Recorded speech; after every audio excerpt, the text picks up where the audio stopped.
Hello everyone and welcome back to the stream. You're gonna have to bear with me a couple of seconds while I quickly write out this email that needs to go out tonight. Um, uh,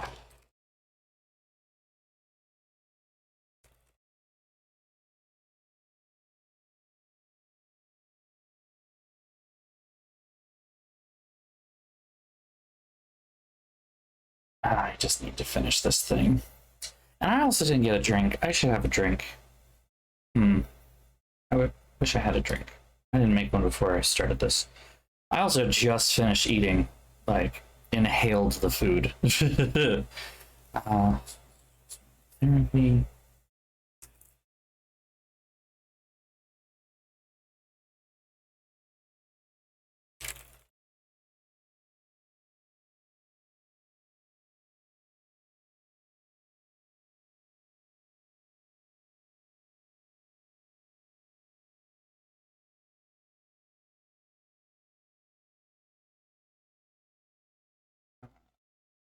Say. Oh, I'm going to explain all this in a minute too. I've got stuff to bring up.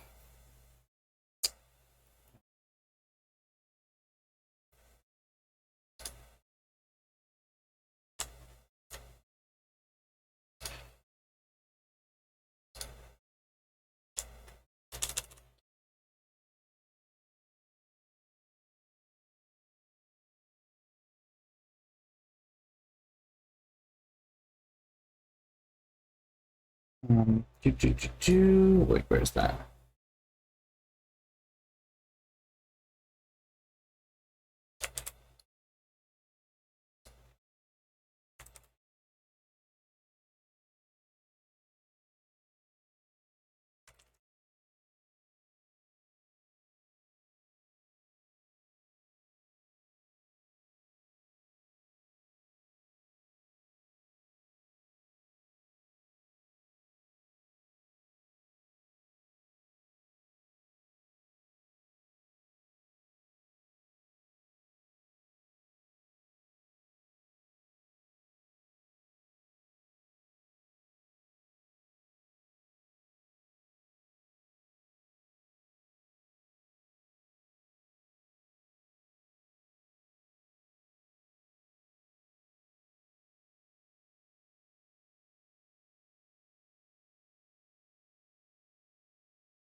Where is it? Shipping and something else.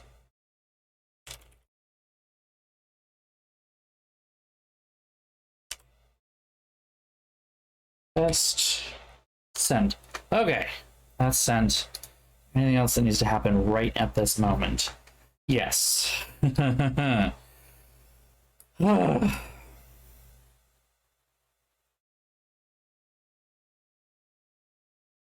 That is a very long time to sit and wait for the train. Yes.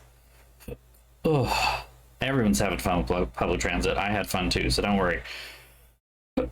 Oh, and now I'm hiccuping. Oh, so many hiccups. Get off the Wi-Fi. Hop over to a speed test thingy. Run that and see how we're doing. Looks like it's terrible. Which is exactly what I was expecting. Come on. Oh my god, this is gonna be bad.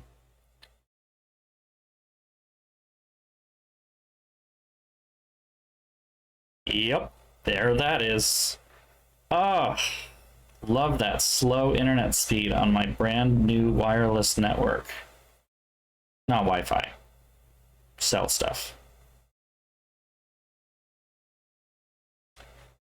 Holy shit, these are terrible speeds right now. Oh my god.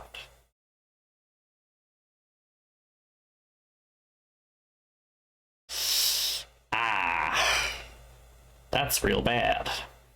Now we're gonna quickly see if we can change the connection network to just 4G LTE, and then run that again.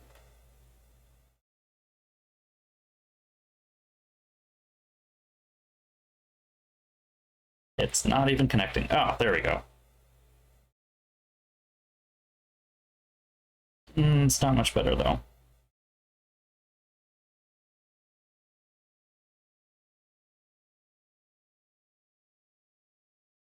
Not much better at all. Yeah, more phone stuff. It's been better today, honestly. Like, it was usable for most of the day, but like, it's atrocious right now. And one of the things, like, I spent, yeah, that's also bad. Okay, screenshot that. We're gonna reconnect to. No, wait, don't do that. Disconnect from there. Hit the phone button. Now I have to do 32348284. Do.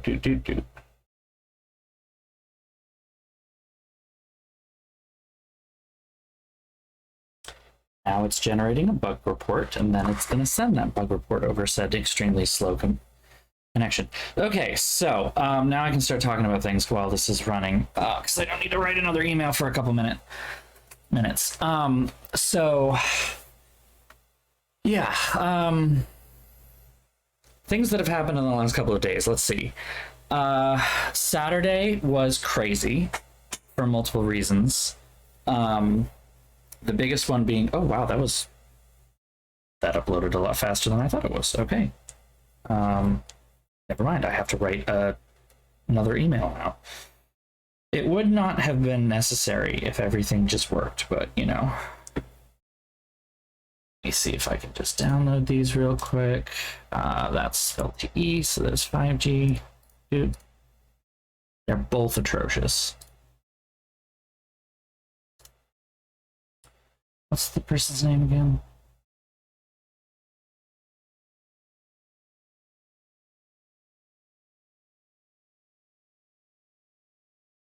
Port using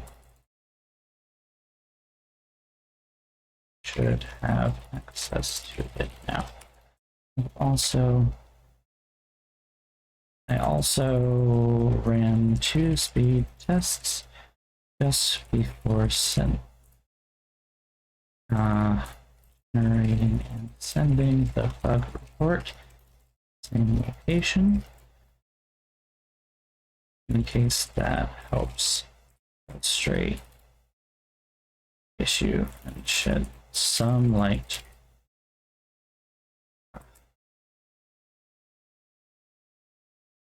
IG and the other with just 4G LTE.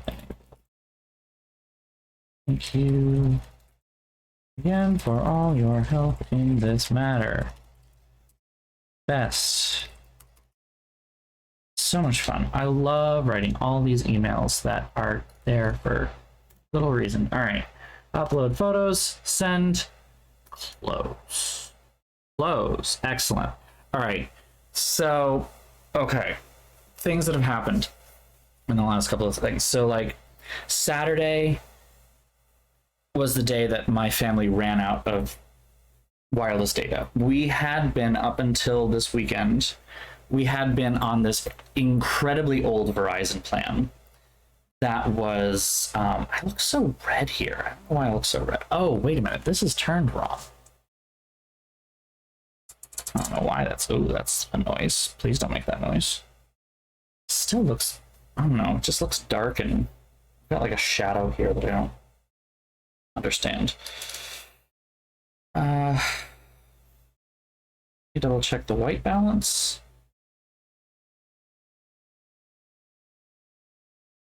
Oh, that's why. Okay. The tone was off. So yeah, up until Sunday, we were on this very antiquated Verizon plan that had 16 gigabytes total of data for all 5 people on the plan. For the most part, this was fine in terms of usage. However, my grandmother moved into a new apartment this month and she's trying to get internet. She hasn't been able to get her cable internet working yet. So she's been relying on just her phone, and she, goes on Facebook a lot. So she actually used as much data as I do. And so we hit our data cap. And the way we had it set up was once we hit the data cap, it just slowed down to a crawl. So I had like no internet on Saturday and was trying to do a ton of navigating around Boston, Watertown, Newton, and Cambridge, trying to help my boyfriend with a thing, and like getting nowhere, on top of the frustration of the different places we were going not being able to help him. It like was so stupid. American healthcare sucks. But like it was just grating on every level. And then as soon as I dropped him off at the train station to go back home and I'm driving back, my brother calls and he needs to rebuild his computer because his motherboard died all of a sudden. So he needed to come down, get a new processor, a new motherboard, a new set of RAM, and rebuild his computer. He did that. He took me out to dinner as kind of payment for letting him use my credit card. Because I have a Micro Center credit card. There's a Micro Center here in Boston, and it gives me 5% off, which basically negates sales tax for the most part. It's generally either negates sales tax or you get like special financing deals, but whatever. So he was rebuilding his PC until about 12:30 at night, and then didn't get home until 2 o'clock. I stayed up to make sure he got there okay. So once he got there, he texted me and then I could go to bed. I went to bed at 2. Sunday morning, 7 o'clock rolls around. That's normally when I wake up for work during the work week. And I had planned on just sleeping in, but no, my body decided that it needed to stay awake. And not only that, but I was also sleeping very weirdly on my bed because on Saturday I did a whole bunch of cleaning that included a bunch of laundry, and I was pulling all my bedclothes off, and then I was like, I haven't done my mattress pad in a little while, so let's go ahead and do that too. And then I took the mattress pad off, and then I was like, I've got this mattress protector on here. I haven't done that in a hot minute either. Let's go ahead and pull that off. Didn't realize how dusty it was, so I threw it in the washing machine with all the other stuff, and unfortunately it was incredibly dusty, and the dust just kind of turned into sludge that stayed in the fabric of this mattress protector. So I ended up just throwing it out. It was $20 to replace or something like that. So but the replacement only just came today, and I'm actually not going to be able to put it on my bed yet because it's drying, and it's like I ran it through the washing machine and it was sopping wet when it came out. So it's going to dry for a long time. Like once it's done with this cycle, I'm going to have to run it again, and then I'm probably going to have to run it again tomorrow morning as well, at least, if not more than that. So that was Saturday. Just Saturday. Okay. Sunday, wake up, running on 5 hours of sleep at this point, all upset, still out of data. Talk to my mother. She's like, why don't you come up here? Like, she suggested it, but was kind of totally leaving it up to me. I will say this was kind of my choice, but it was also my choice because there weren't other good options. We've been trying to switch phone carriers for a while. That antiquated plan that I was talking about with Verizon, we were also overpaying for it. So like that 16 gigabyte plan was like $220, $230 a month or something ridiculous like that. Whereas like even on Verizon, simply like their basic unlimited plan is only $25 per line. That's it. So for the 5 of us, it should be $125 plus taxes and fees. And instead it was like 200 something plus taxes and fees. So needless to say, we've been looking to switch for a little while. The other reason being that Verizon's service is terrible for some reason. Like, it generally doesn't bother me here in Boston because it's a major city. But my parents in southern New Hampshire, like, my mother would not be able to call me from her house.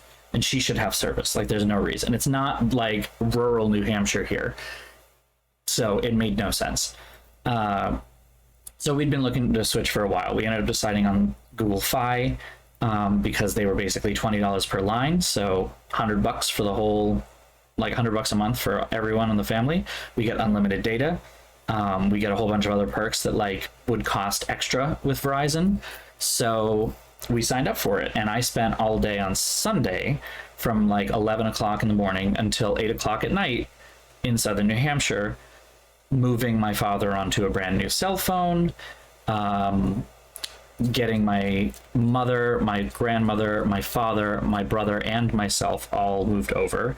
Both my father's new phone and my brother's phone weren't compatible with the electronic SIM that you would usually use to activate Fi. So I had to go get physical SIM cards. Originally, we were going to have them shipped, but I found out you could actually go buy them at a Best Buy or a Target.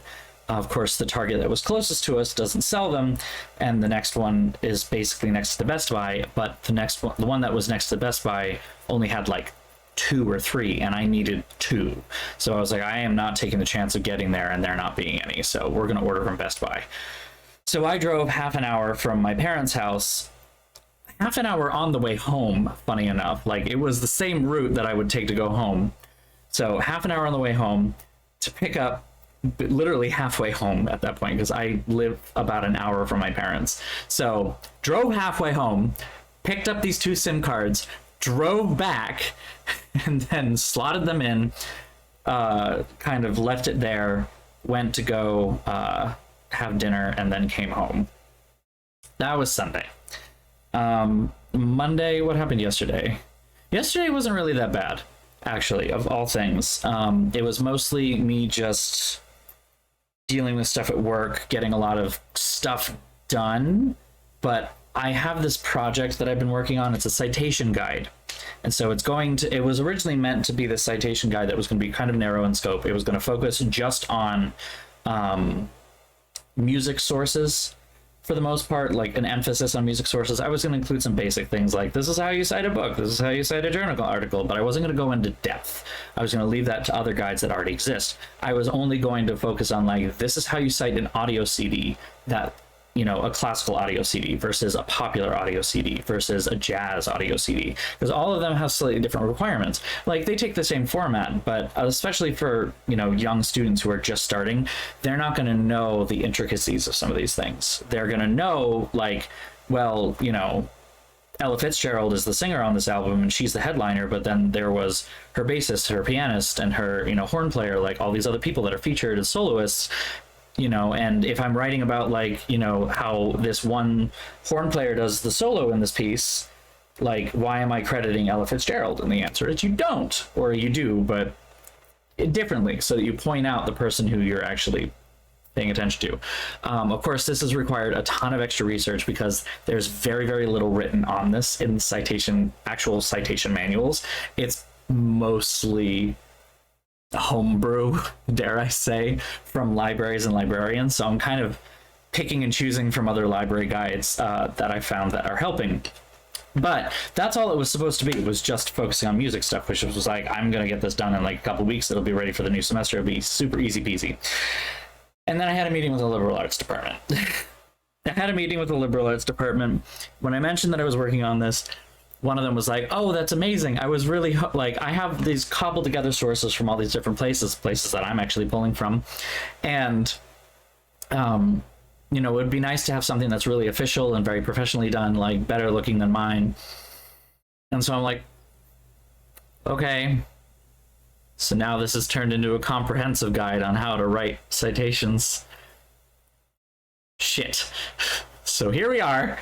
I made what was supposed to be a project that would take me like 2 weeks max, is now taking forever. And so, like, all of Monday morning, for instance, this is another like deep in the weeds thing, but the platform I'm building this on is called LibGuides, LibApps, and SpringShare, whatever. Anyone's in the library business, you know all those words.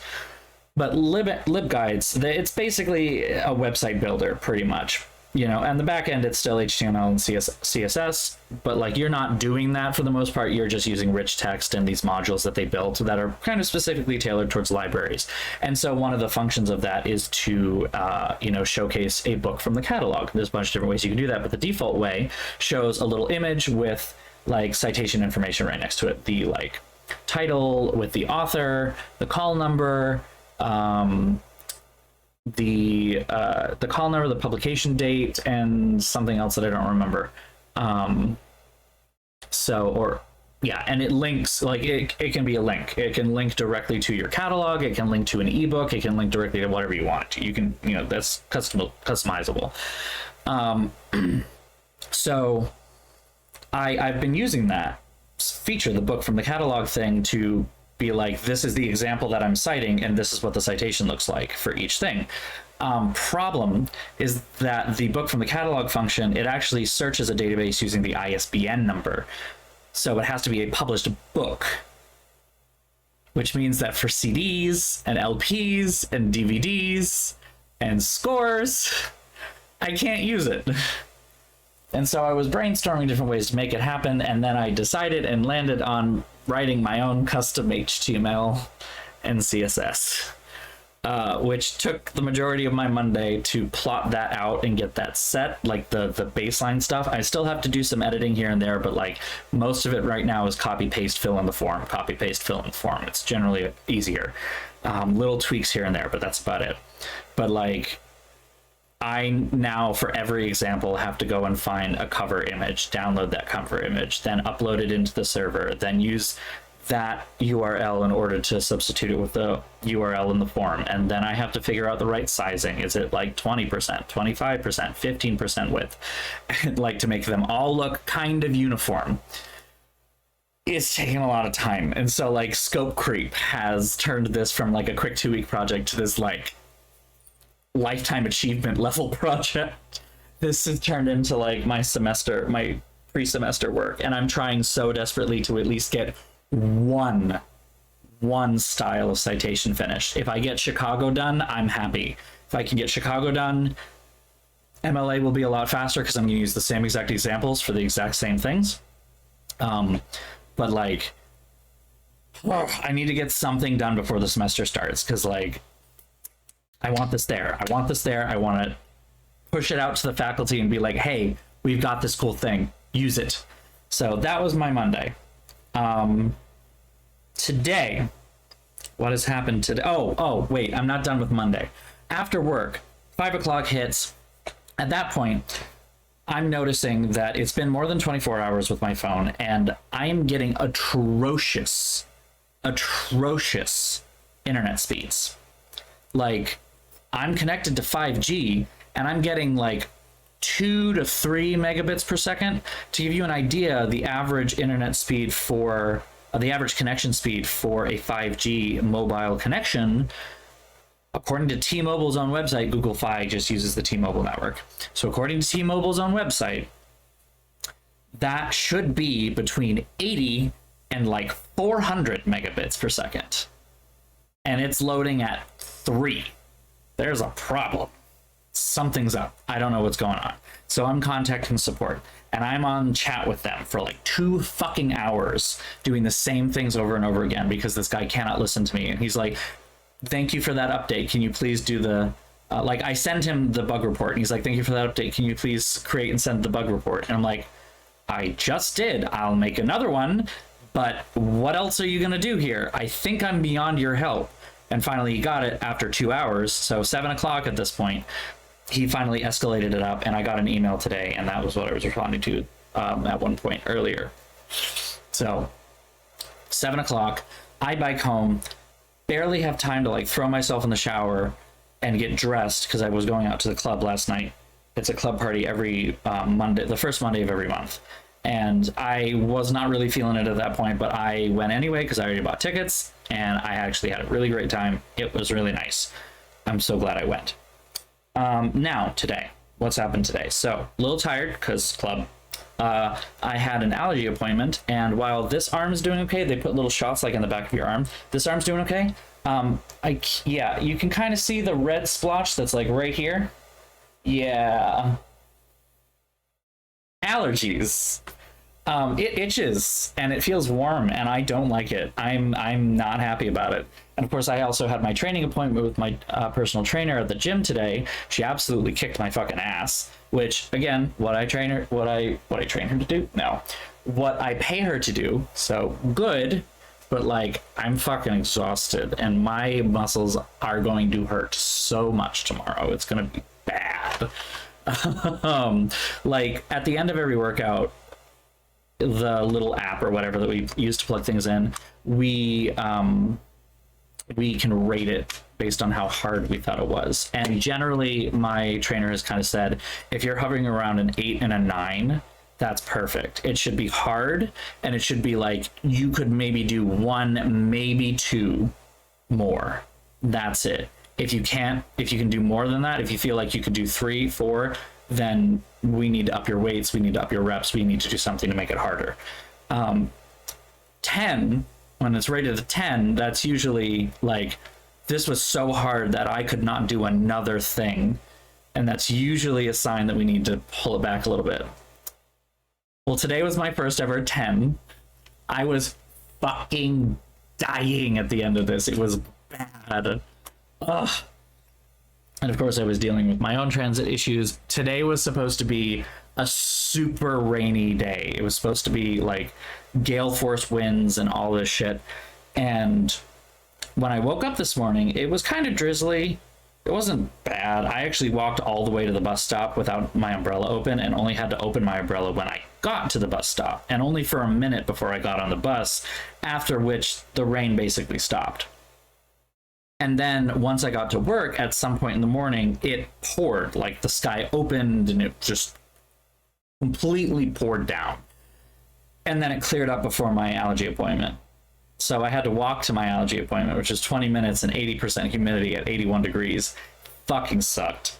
And I took the bus, which meant that I didn't have my bike with me, and I was going to be reliant on public transportation, which is not great, as you all know. So that was not a particularly fun part of my day, I will admit. Let's see, what else is there before I get to the other fun news? Because there is fun news in there. Oh, right.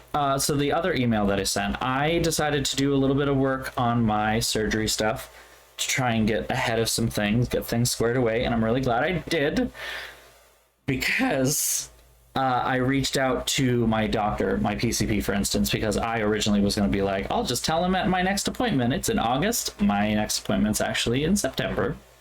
So I was like, oh, that's a little late. Let me go ahead and send him a quick email. Quick email, he basically said, like, that sounds like, quick email basically saying, like, here's my date. I'm going with this person. You know, I think I have everything okay, but just wanted to let you know. And he's like, yep, we're all set to help you whenever you need something. Just let me know, and we'll be good to go. And I'm like, cool, awesome, amazing, perfect. I sent a quick message to the urology surgeon here in Boston that I had worked with, who was one of the surgeons I was considering, but ultimately decided to go away from. He actually had offered his advice, expertise, etc. on cryopreservation stuff. And so that's kind of what I was focusing on a lot today, because I need to get something approved in the insurance date, like in my insurance file, in order to get the reimbursement for the cryopreservation. So it's turning into a whole thing.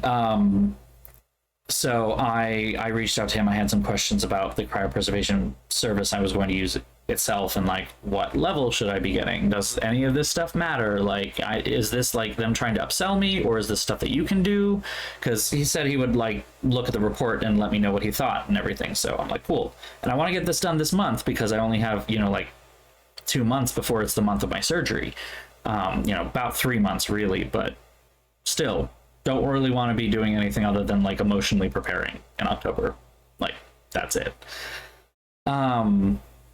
So I sent that, and basically heard back from his nurse being like, I'll send it over to the doctor. And I'm like, cool. And then I had some back and forth with my insurance company as I was trying to figure out this whole like insurance and how it covers this thing. And the agent who I spoke to was incredibly helpful, and kind of got me squared away. She's been kind of with me through this whole thing, and I've been calling her and emailing her directly. She's really, really helpful. I cannot stress that enough. Like, I am so surprised at how helpful my insurance company has been, both with this surgery and my previous surgery, which has not been the case for a lot of trans people in the past. So weird that it's the insurance that's the really helpful ones versus the doctor's offices, because we're getting to the fun thing. So my for a long time, for trans surgeries, it was required that you would get 2 mental health professional support letters, and one of them had to be a doctoral level psychiatrist or psychologist, not a social worker or anything like that. They had to be a psychiatrist or a psychologist or a psychiatrist. My insurance company, based on their own documentation, and I have confirmed this with agents of the company, do not require that any longer. They require 2 letters still.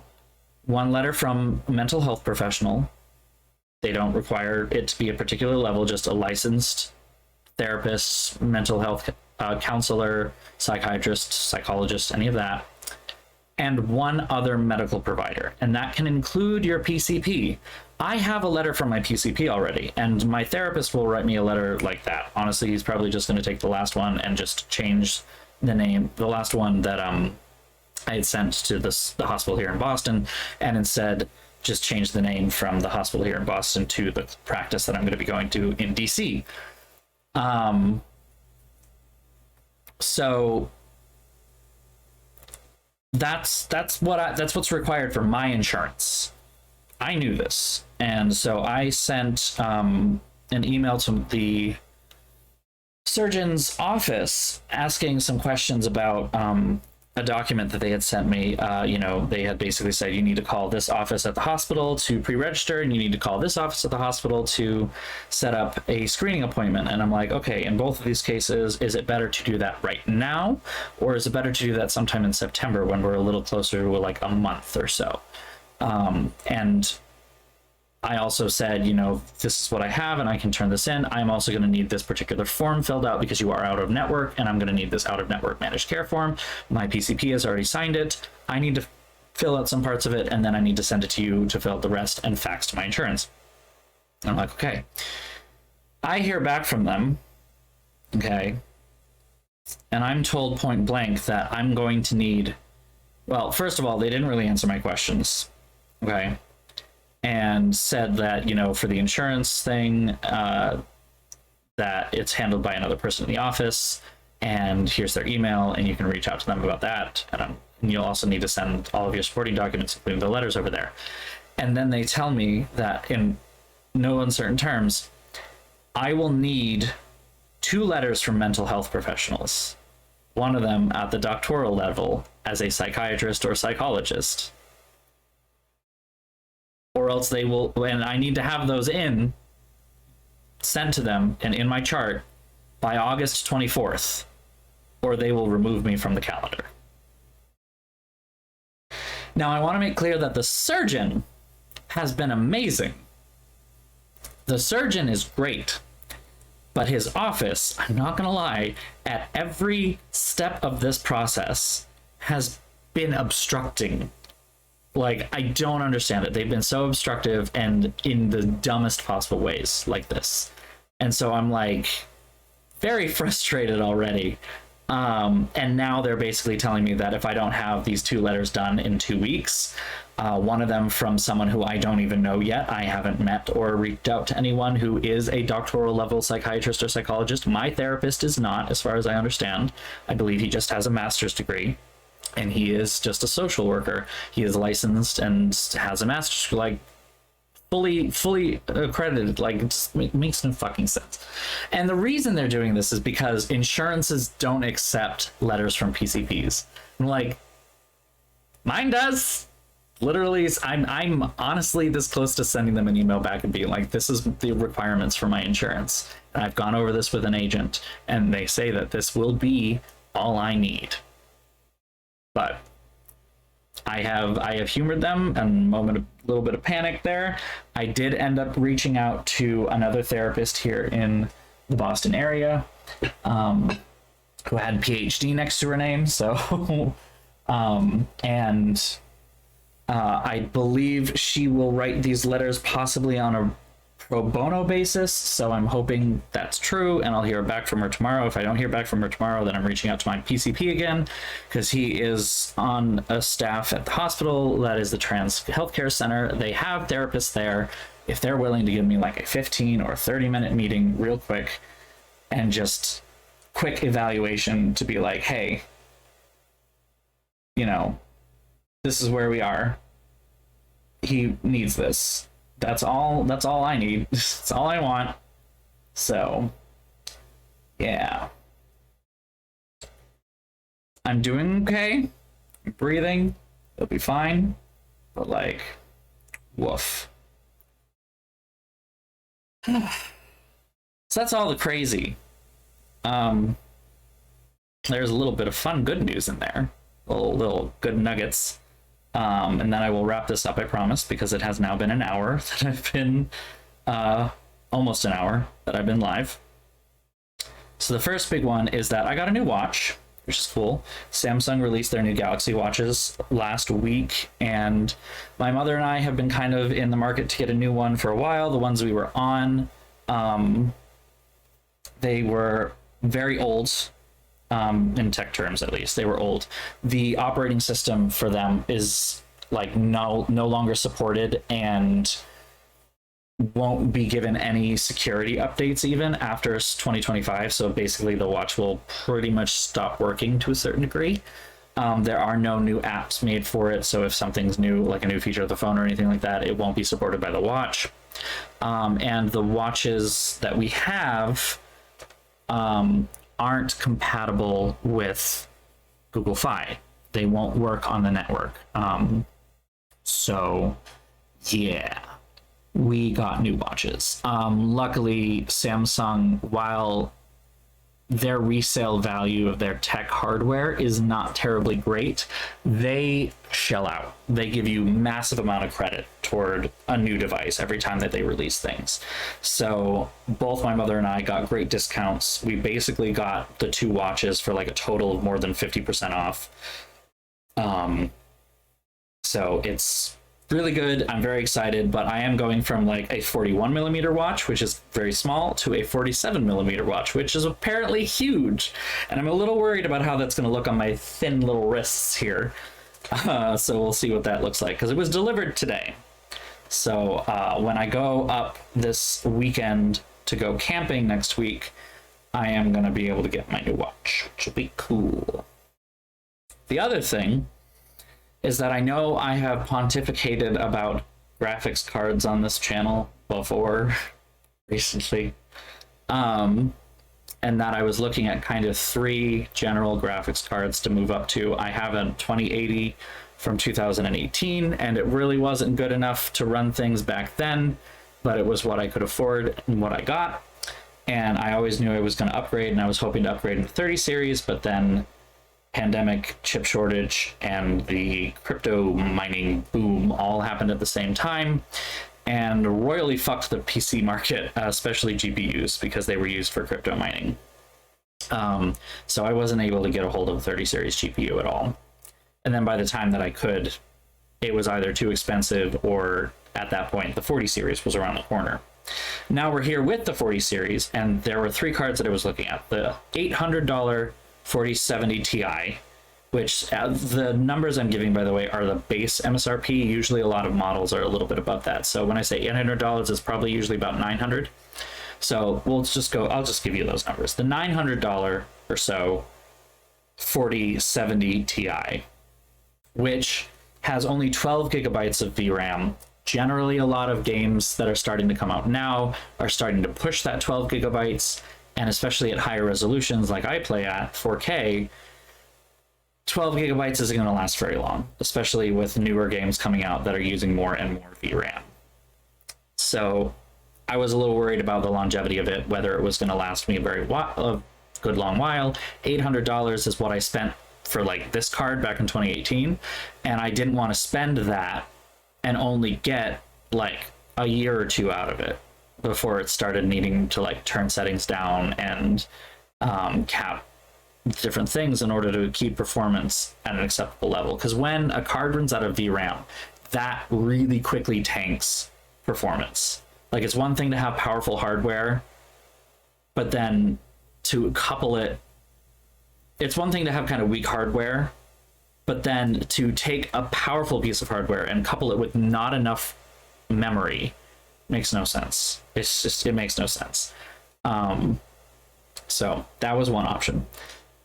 And $800 is honestly a lot of money to ask for that kind of a product, especially since I have a 2080 and that is a 4070 Ti. It is supposed to be a tier lower than the thing that I have, just a couple generations apart, but it's the same price. So even though it was better, it's just, I don't know, it doesn't feel great. It doesn't feel great. Then there's the 4080, which is generally considered one of the biggest fails that they've had so far in this particular generation, because it's $1,300. It's very expensive. It's not a bad card. If it were like $900, maybe $1,000, but $1,300 is just too much to ask. And so I was really, truly wrestling with whether I would want to do it. It would last a while.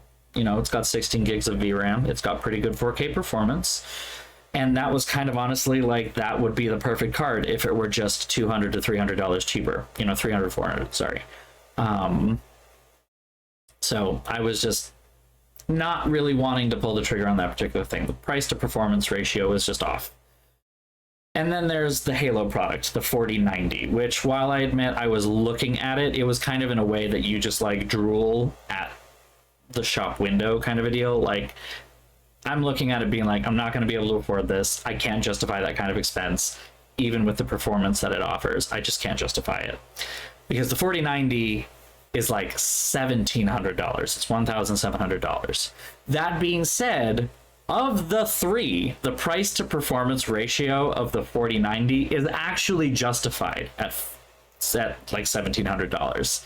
It's still stupid expensive, but the amount of power that you get for that is insane. So it actually like is worth it if you can pay it. But that's if you can pay it kind of a deal. And I was looking at it being like, I really can't justify putting something that costs like my entire computer and would basically like double the value of this thing. That's not okay. Like, a GPU should be a single component, not the whole fucking thing. So yeah, I was kind of assuming that I wasn't going to do that.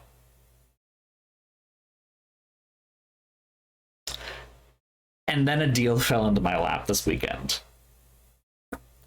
So yeah, like I said, $1,700. I found this deal that popped up for Lenovo's website. Actually, funny enough, they sell a couple of GPUs for some reason, and they had a bunch of discount codes that you could stack on top of each other. Oh, you have no idea the ultimate cosmic power that we're about to deal with on the stream. Like, you have no fucking clue. I am never going to have any lag ever again. Like, I should be happy with this thing for like 6 fucking years. It's going to be great. So, and also just the level of ultimate cosmic power that I had with these deals. Okay, so I took a $1,700 card, right, $1,700, and I knocked off $400, and I'm gonna get another $100 in cash back. Like, holy shit! Brought a $1,700 card down to $1,200, the price of a 4080, and I get so much better performance. Like, so excited about this, and it arrives tomorrow. I am so excited. Let me see if I can just give you a rough idea of what we're dealing with here. So the RTX 2080, the card that I have right now, was $800 when it was released. Okay, so to compare it to another $800 product or so, the 4070 Ti. The 4070 Ti is 91% better, right? For the same price after 2 generations. The 3080, you know, 1 generation was 63% better for the same price, which is an amazing uplift. That's really good. Usually like 30% or more uplift for a single generation at the same price is considered really good. So 2080 to 3080 was a 63% uplift, really good. And then from the 3080 to the 4070 Ti, you know, we're talking same price point here, a little less than, you know, 30%. So what is that? 91 minus 63, a 28% uplift. Not great, not terrible, fine. But that's the thing, it's just fine. So after 2 years, I should expect something like, you know, 60% uplift. And I would get that 91% uplift. But it's just not, again, it's a 4070. It's a class lower. It's basically asking me to pay a Mercedes price for a Toyota. And I'm like, a Toyota would be perfectly fine, but you're asking me to pay for a lot more than this is actually worth. Not happy about that. The 4080, the direct replacement. So we're going to go again back to the 3080. That was 63% uplift at the same price. Really good. From the 3080 to the 4080, that is a... I can do this. 80% uplift. While that's great, you know, so we're talking at this point, you know, 80% uplift. But I don't know what factor to remove from that. It's $400 more, right? You're paying more at that point. So yeah, you get more performance, and it's probably still altogether better, but like only just. So that would be 243%, 43% faster than mine as it is. The 4090 is 310% the speed of my current graphics card. 310%. So even if I just use raw numbers and say this thing was worth $800, right? And then multiply that by 310, or 3.1, basically, 310%, $2,480, right? For 1,200. It's pretty fucking good. I'm just really excited about this. Like, so I used all these discounts and everything, and yeah, it's more than I would like to spend in general, especially right now when I've got surgery coming up and I've got the GoFundMe going. Optics wise, I know that probably doesn't look great, but I have been saving for this for a while, so I do have a little bit of like break glass if graphics card is ready money set aside. I also put it on a payment plan so I don't have to pay it all at once. And I have a birthday coming up, so that'll help me a little bit, I'm sure. Anyway, I'm very excited for my graphics card to never be a problem ever again. And I'm sure my boyfriend is very excited for me to stop talking about how much I need a new graphics card and how much I hate graphics card companies. I'm still probably going to talk about how much I hate them, but not as obsessively. So, yeah. Anyway, who wants to play Nancy Drew? Who wants to play Nancy Drew? All those things are very exciting. I'm also going camping next weekend. I know I mentioned that a little bit offhand, and it will affect the stream. I am going to be out on Tuesday. So just FYI, Tuesday there will not be a stream. That's fine because I think we're probably going to get close to, if not finish, this game today. Even though I'm technically only supposed to go for another hour, I'll probably go for a little bit longer than that. I don't have to wake up as early as I did in the past couple of weeks, because I'm working a normal 9 to 5-ish schedule right now. Here's my center of operations. Shut up, Nancy. Nancy, stop it. Okay, right, so we were doing this puzzle where we have to, oh, man, I left my... Hold on, I left my thing, my notepad on the other side of the room. Give me a second. And at some point, I need a drink. I want alcohol. Here we go. I come back with the pad of paper. A mani-pedi then for a couple weddings. Oh, have fun! My mother and I just bought tickets for a wedding that we're going to. My cousin's wedding in September. The plane tickets were not cheap. Getting to Ohio from Boston is more expensive than one would think, apparently. So, yeah, my mother's flight, for instance, costs $500 round trip, just her flight. And I only made it, like, reasonable at $320 by using, all of my flight credits. They were going to expire, at the end of the year, so I needed to use them anyway, but, like, I was hoping to use them to help get people here and have my mother go back for surgery when I'm going down to DC. Like, I'm actually going to be going down driving. Like, my mother will drive me down, and then another friend will drive me back, stopping along the way so I can get up and move, because I need to, stop myself from getting blood clots. But,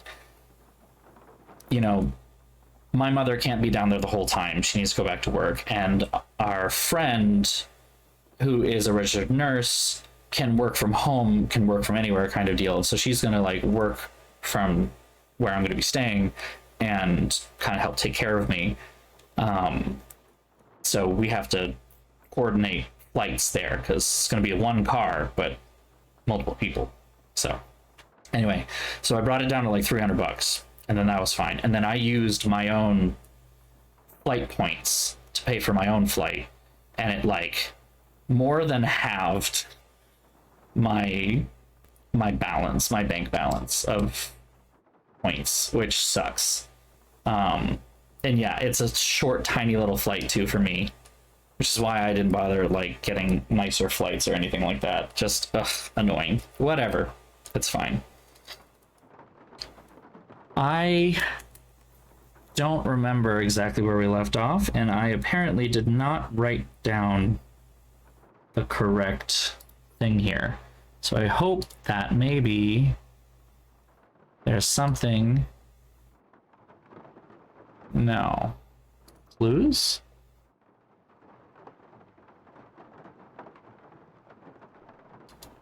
Oh, right. Wait, no. It's already written into this thing, isn't it? Yeah! Constant snoring. Couldn't sleep without a peep, so when she died, we buried her deep. Constant snoring. Which is in Crowing Crypts. Okay, so let's find Crowing Crypts. Okay, so it's right there. Oop, shoot, no, back out. So we go right and then north. So east and north. Okay. Oops. The crookedness of this house bothers me. They obviously wanted it to be, like, kind of creepy, haunted sort of vibes, but I think they failed in making it feel like it was New Orleans to me. Like, that house just feels kind of New England, honestly. Never early, never late. Something always on time. Okay.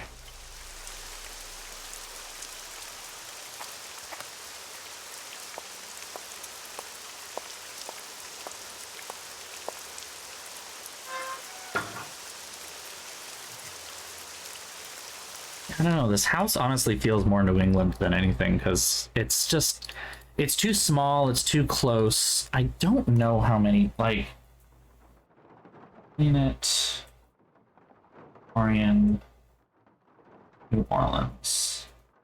I'm sure there are examples of Italian Victorians, but they look totally different. Yeah, they look totally different.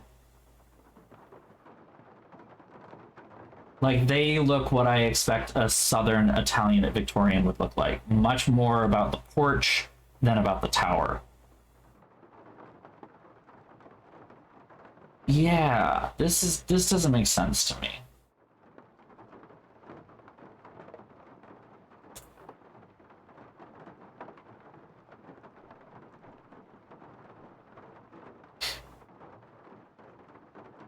Yeah, this kind of house I don't think would have been built in I don't think this house would have been built in New Orleans. This is too much of a northern house. That's why it still doesn't make sense to me. It's probably going to be something like just in time, absolutely. It is going to be that painful. So we're going to go all the way to the beginning. All right, what do we got here?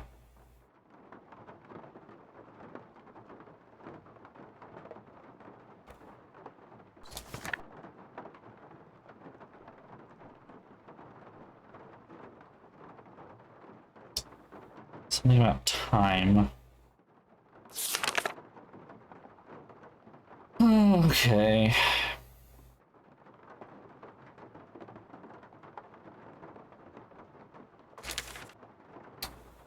These puns.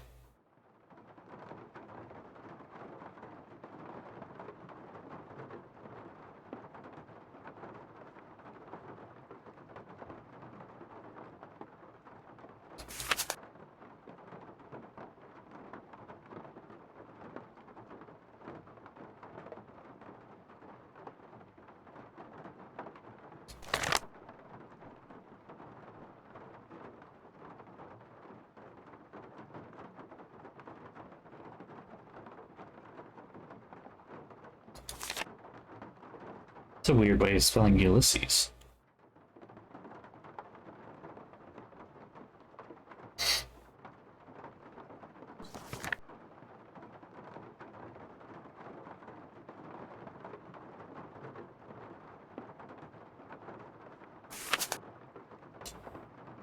Just in time, right there. You called it. Time with, like, the herb, though. That looks like the right name. Which is in Sorrow Park. So which one is Sorrow Park? That one. Garden Sorrow Park. Okay, this one's going to be complicated. All right. So we go north, north, and then west. North, northwest. Hardcore! Hardcore to the mega! I really got to turn this one down. Hardcore! Alright! I need to give you all more things to do too. Like, I only have 3 frickin' stickers. I'm so mad that I'm just not... I don't know. I haven't been able to get myself to do it. I have a list. And it keeps growing, and I still haven't done it.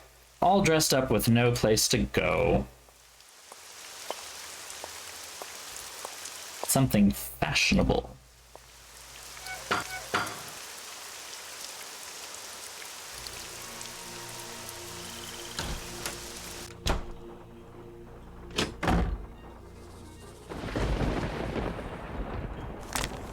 And again, we're gonna go all the way to one side. God, how many are there? Okay.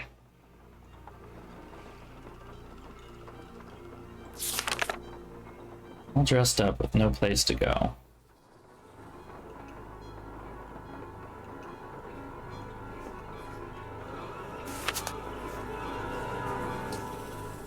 All dressed up with no place to go.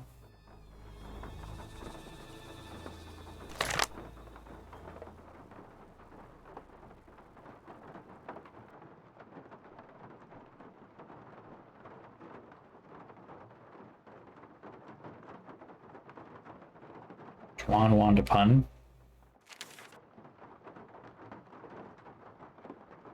Dolly Ray Dirt Greaser. Betty Barn Chaser. Okay. Those feel too heavy-handed to even be right. Or anything.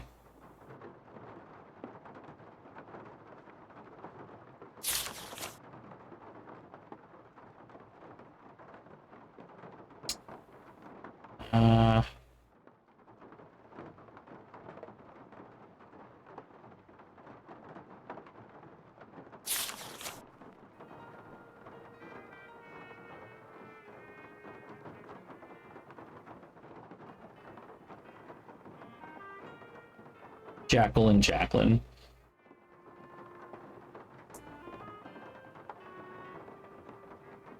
Mannequin? Is that right? Like mannequin? See. That can't be right. There, I'm no dummy. Alright, couldn't remember if it was two N's or one. So, oop, did I hit a button to make that harder? Okay, that's better. Mannequin is Writhing Roots Memorial. I think that's over here. Yeah, okay. So, straight. So we go north and west.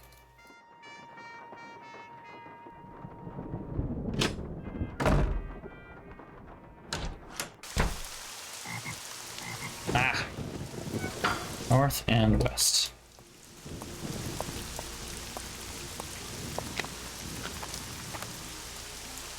Died in debt. Ah, me. Student loans, baby. That's a lie. I should probably be able to get rid of them. 501c3s!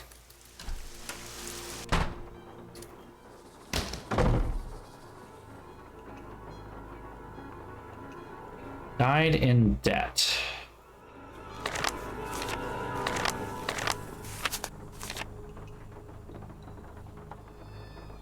Oh, this is slow.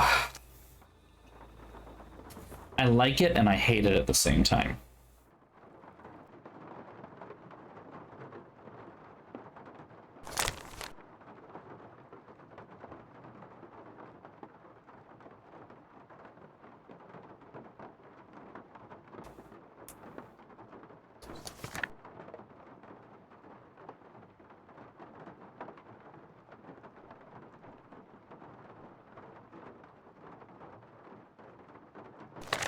You kind of have to like say them out loud almost.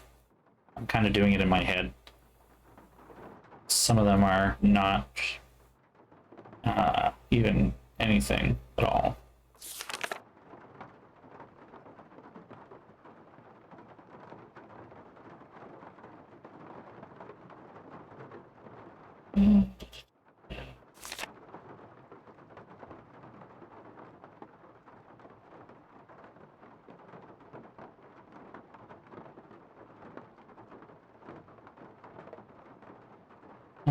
Nope.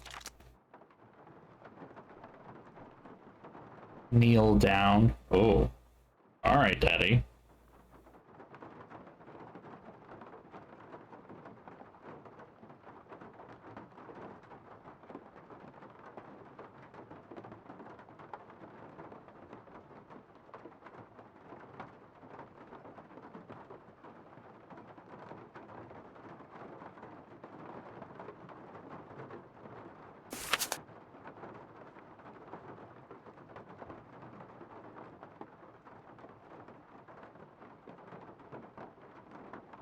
Buck Murray? No.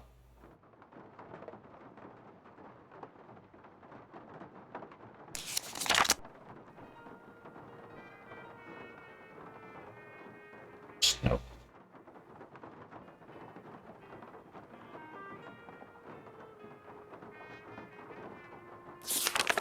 It's a lot. Hold on a minute.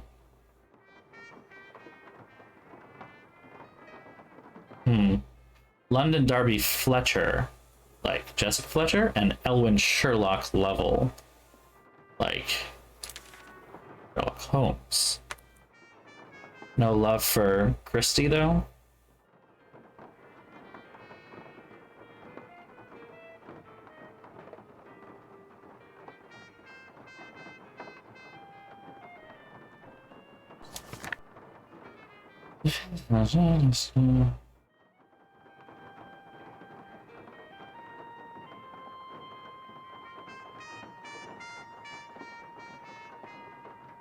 Cody Freeman?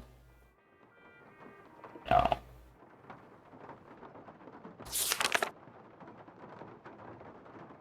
Burke G. Kirkpatrick.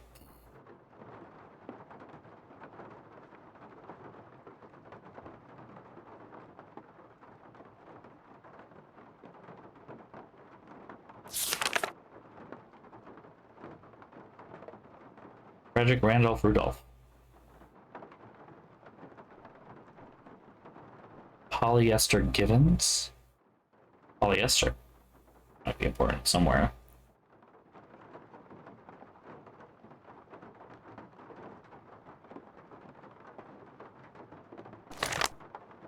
I'm out of space here.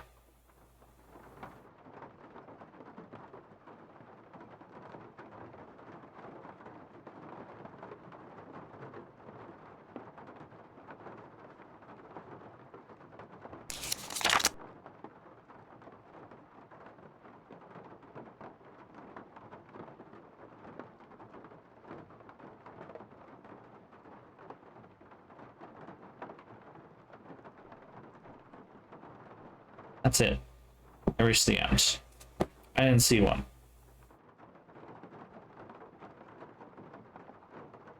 Paying back your refund? What do you mean paying back your refund? You got a refund for something that you have to pay back? For student loans? Let's see if I can get a hint for this instead of full answer. I'd rather have a hint than anything else.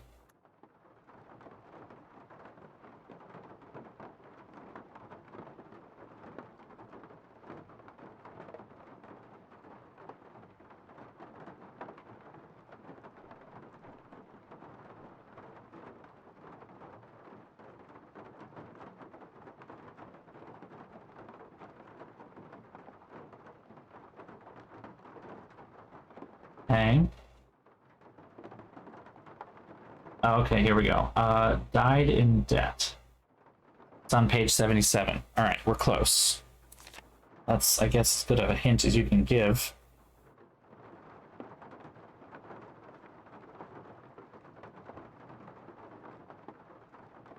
Oh. Huh. So they processed the refund, but they wouldn't process the forgiveness. That kind of sucks. It sucks too that you have to pay it back. Like, they already did it. Shit. Gosh, fucking Supreme Court.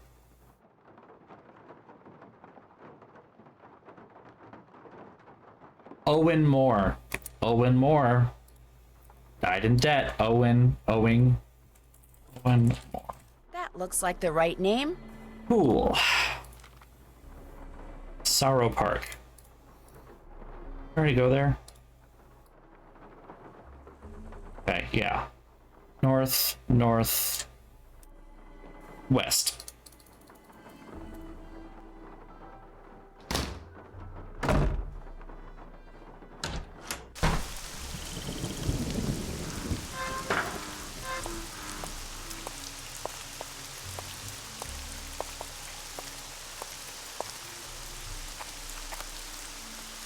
A stand-up person.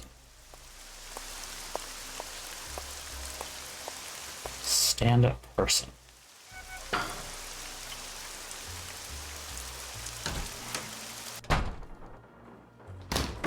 How long is this gonna take? I mean, is this gonna take the rest of the time? Okay, keep going.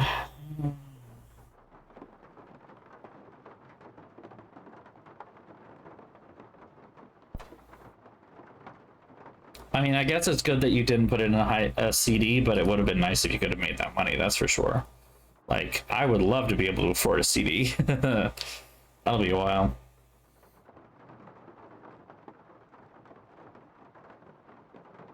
Is it terrible if I just get a hint on exactly which page these are all on, because I really don't want to do this exact kind of deal over and over again.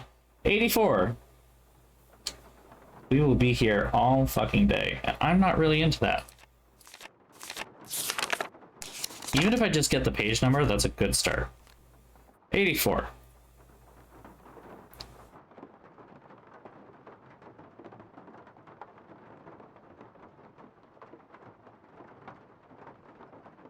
Kneel down? A stand-up person kneel down? I mean, that's not... Let's hope Neil is lying down by now. Growing crypts.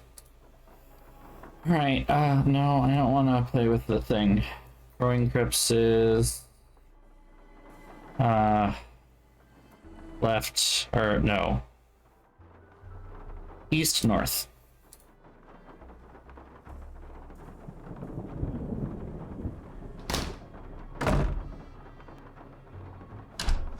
Hello, Dreamy. Welcome, welcome. Well, I'm glad that you are basically almost finished. That's a good place to be. All that's left of me are these old bones.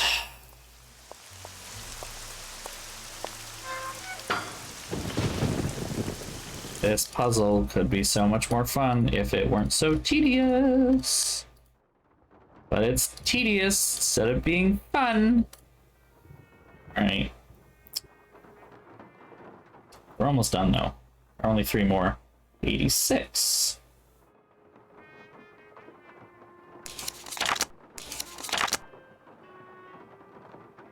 All that's left of me are these old bones.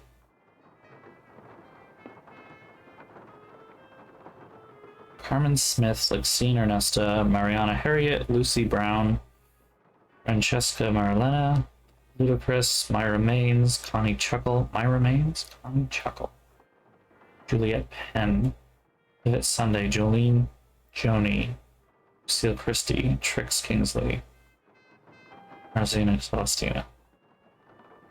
None of those sound right. Yeah, you clocked out. Awesome.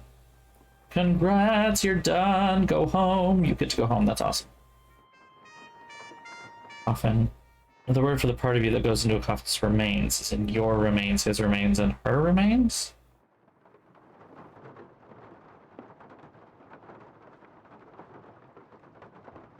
My remains? Oh, my remains. There it is. Okay. Needed a little extra hint on that one. Bingo. Myra Maines is in Terra Siesta from the brief Spanish occupation of New Orleans. All the way over there. All right, so we gotta go north and then east and then northeast. Northeast, northeast.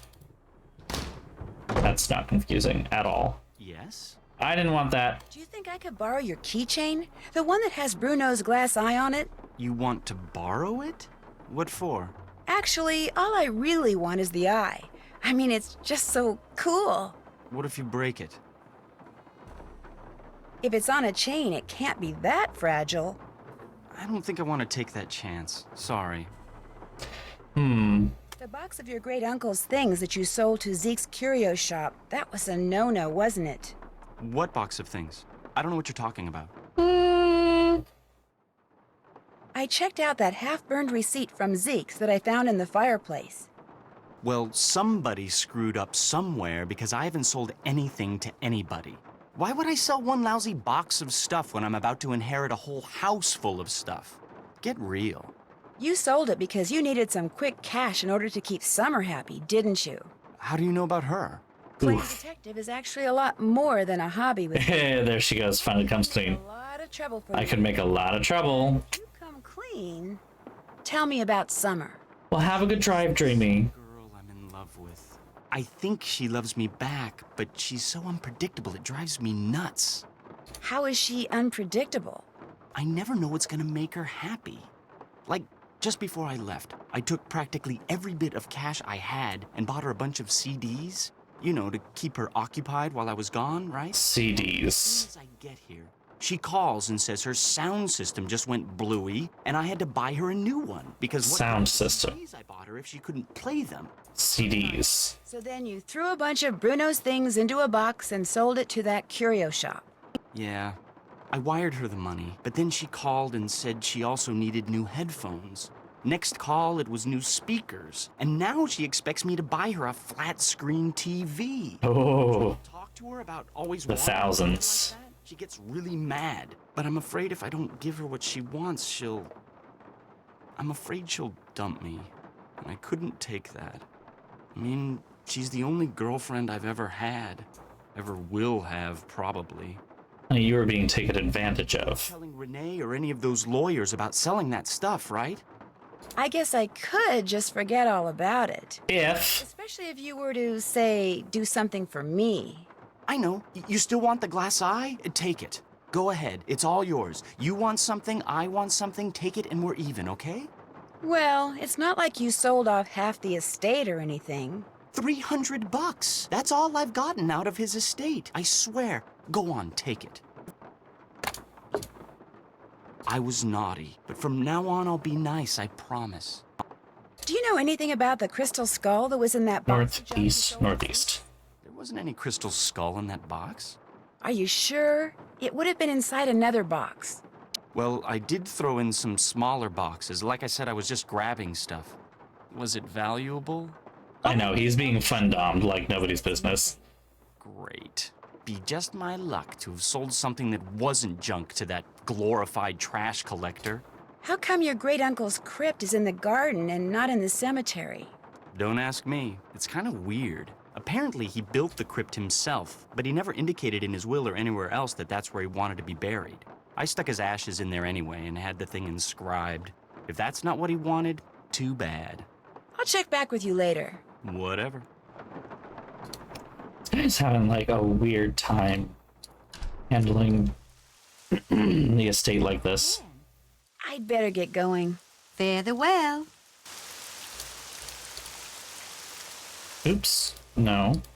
Oh. Flowers. North. East. Northeast. Bloomed too late, pruned too early.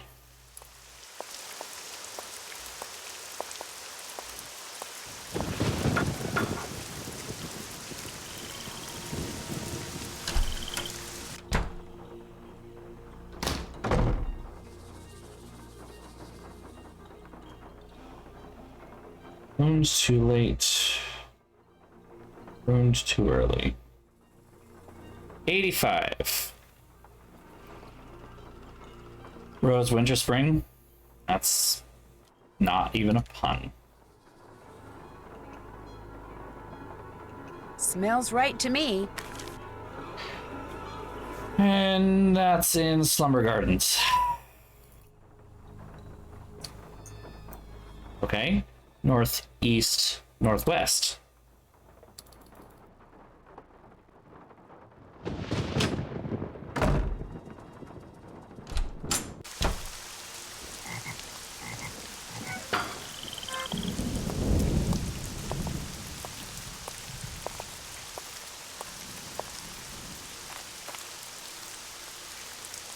She would have given you the shirt off her back.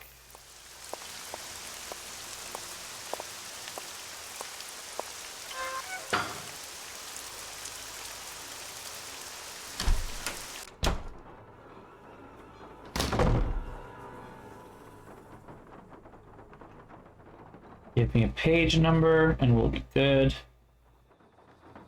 This is the last one, I think. 78.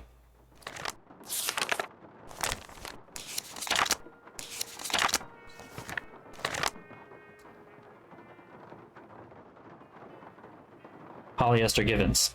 Like giving polyester, right? Polyester Givens. Hopefully this will givens me a clue. That's painful, don't say it. 40 Winks Mausoleum.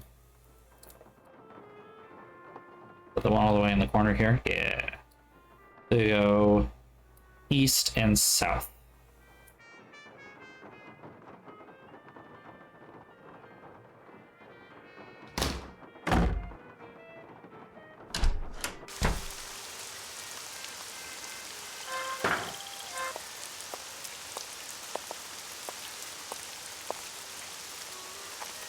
Please let it be the end. Aha! Same name as my dog at 10, moved from his grave and buried again. Same name as my dog at 10, moved from the grave and buried again. Huh. Ah. Yes? Do you by any chance know the name of Bruno's dog? He had a dog? That's news to me. In other words, no, I sure don't. I'll stop bugging you now. Groovy.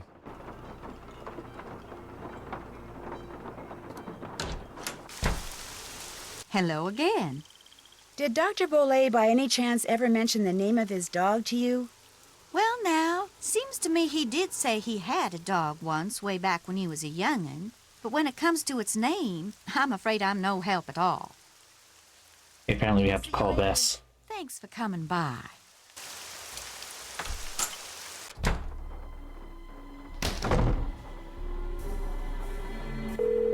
Bess, darling.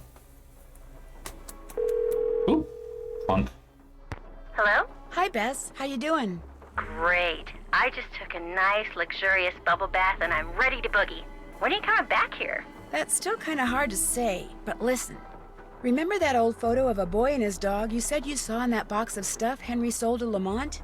Yeah? Did it look like it was maybe taken in the 1920s? That's exactly what it looked like. Why? Because I need to find out the name of Bruno Bolet's dog. And if that boy was Bruno, then that was probably his dog. Was there any writing on the picture? Yeah, as a matter of fact, I think it said Bruno. That's all it said? Just Bruno? No, it said Bruno but whatever came after and was hidden by the frame. I really need to know the name of that dog. Oh, no. No, you don't. Just- No more snooping. Uh-uh. Bess, just get into that box again and see if the dog's name is on that picture. That's all I want you to do. All I want. Oh, I can't just go waltzing into Lamont's back room. And he's for sure as heck not gonna fall for that sneeze contraption again. There must be some other way you can distract him.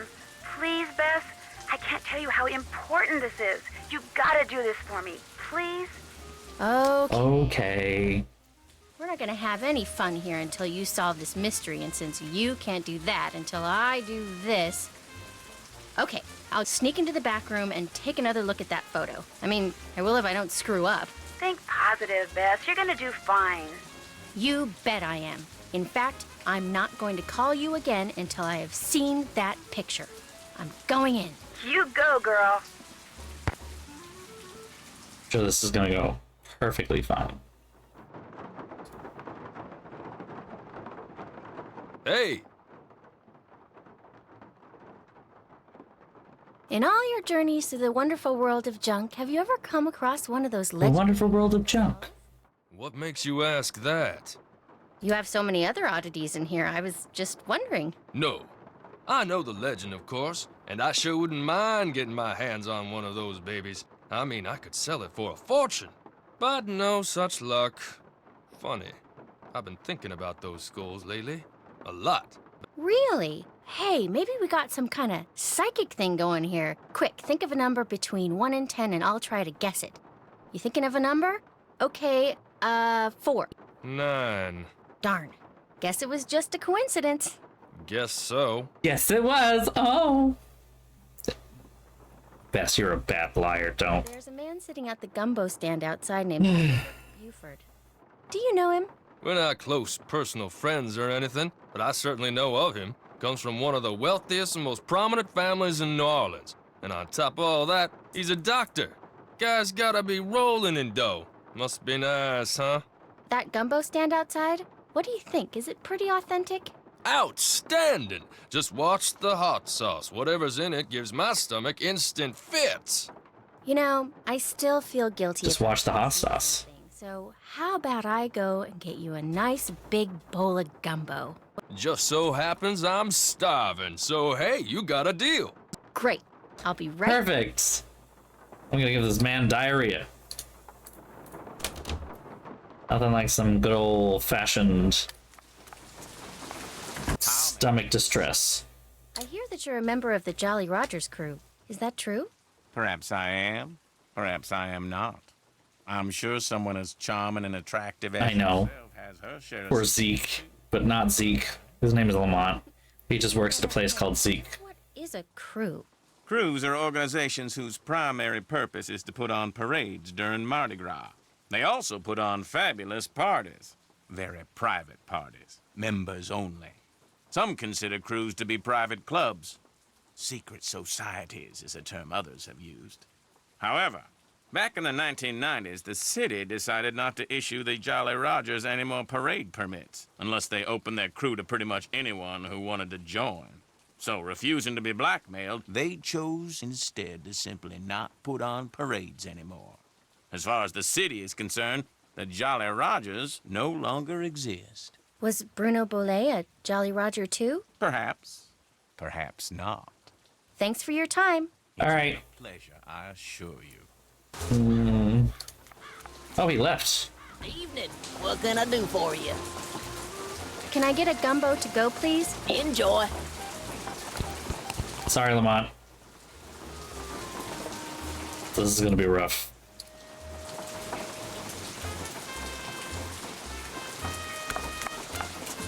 This is gonna be a not fun time for this poor man. That my gumbo? There you go. Enjoy.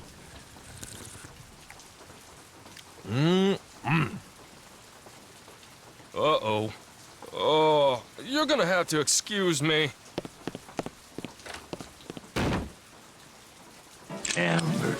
Yeah, that tracks. I feel like a terrible person. All right, what's the name? Bruno and Grant. I can't move though. Grant? The dog's name was Grant? That's what it said on the photo. Kind of a weird name for a dog, huh?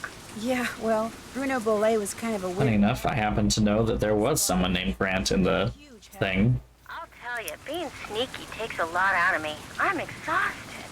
I still don't know when I'll get back there, so just kind of hang loose, okay? Story of my life. Call me if you need me. I will. Bye. Call me, beat me if you want to reach me. Grant.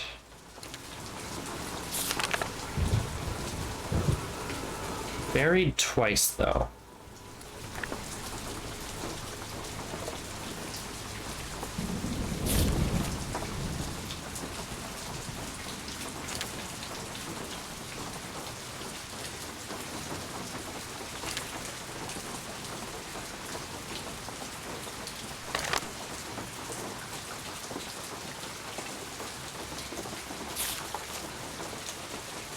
Derek Grant. Okay, but buried twice. So Derek Grant or Writhing Roots. We'll put that in mind. Derek Grant, Writhing Roots.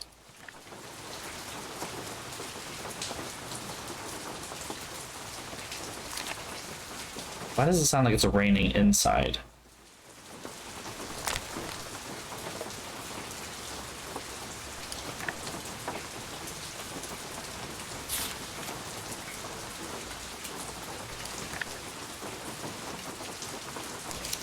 Seeing a reburial though.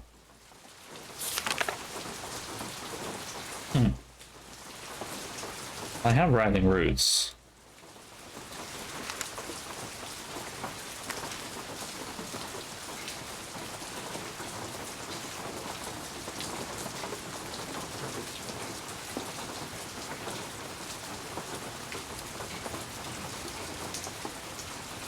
I really shouldn't be making that noise. I'm gonna reload real quick. There we go. Writhing Roots.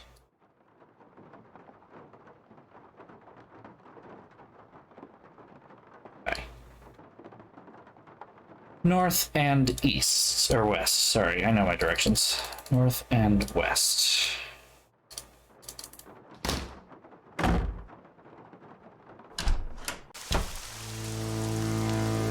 Oh!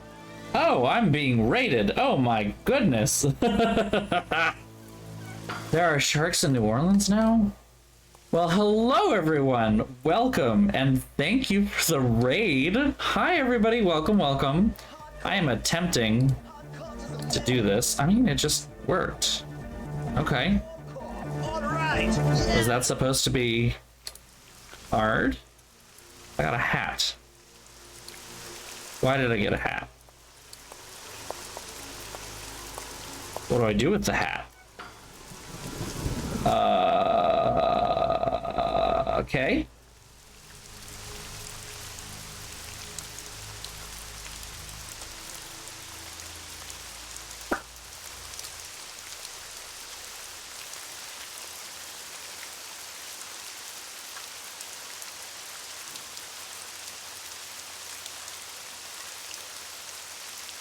Oh. Fucking news to me that there's a thing you can do. Yep. That was very obvious. I'm sure that I would have found that out completely on my own without having any help whatsoever. Yikes. It's over here. How am I doing? I'm doing okay. Doing okay. It's a good stream so far. We're gonna dress up an iguana because, you know, that's what we do.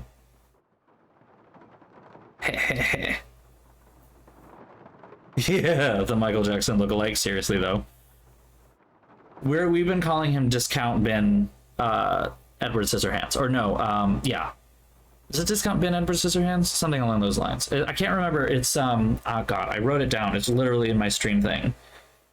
Hottie goth boy. Hi Amanda, welcome, welcome.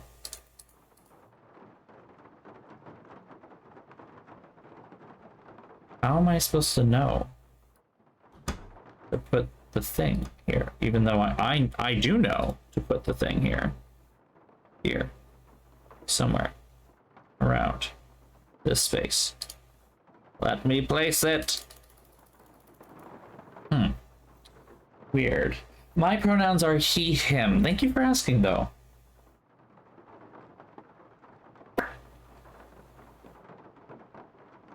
What's going on here?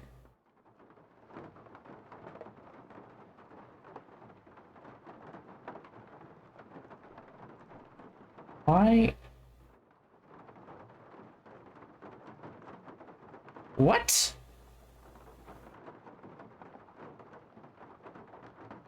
Okay. How am I supposed to figure that out? What the fuck? What am I doing that I've missed? I must have missed something. Oh, I do need fruit. I have the liqueur. I just can't place it because apparently I was supposed to talk to Dr. Buford about Iggy first, but I'm not sure again how the game is supposed to prompt me to do so. Unless there's something else in that book that I missed. Maybe it's the Plentiful Pirate. Yeah, it's super specific. You put the fruit in the upper vent. Oh, wait. Ah, the vent! Here, Iggy, Iggy, Iggy. I'm dumb, you're right. Okay. Thank you. Thank you. I forgot about that. Iggy, come here, Iggy. Got something for ya. And now we've got an iguana. Perfect. Let's play dress up! So why are there vents in this house? Again, Victorian doesn't make sense.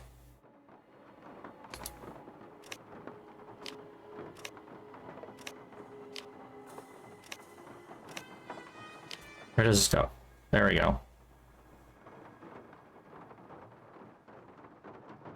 Clown. Weehoo, weehoo. Look at him go! Look at him go! I can't do the honking. Here, Iggy, Iggy, Iggy. Did I just... Did that do nothing? Am I the clown? Yeah. I'm the clown. Womp, womp, womp. Thank you for the follow under my heaven. Thank you, thank you. Yeah, he's just mad now. I just made him mad. That's okay. Let me out. Let me out. Pull the head.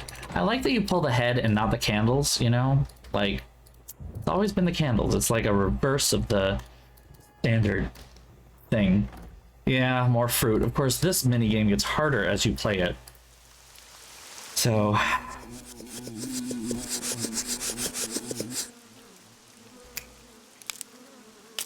Alright, let's go placate the mad little thing. He's mad at me.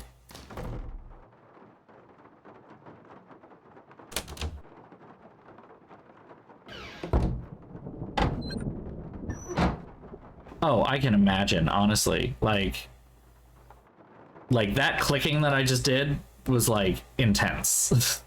I only have to do that kind of stuff when I'm playing games that actually require those levels of click, and this is not one of the games that I normally think of. Nope, that's totally okay under my heaven. That's totally fine. Absolutely do what you need to. You just finished up your stream. Gotta get to work, like you said. Thank you so much. Thank you for following and rating. It's great to have you all here. Iggy, how about a nice... So have a nice night. Sleep well. I'm probably not too long for this world myself. I said I was gonna get myself a drink, and then I didn't. Yeah, I can see that. I can definitely see that. All right. Optometrist? Come on.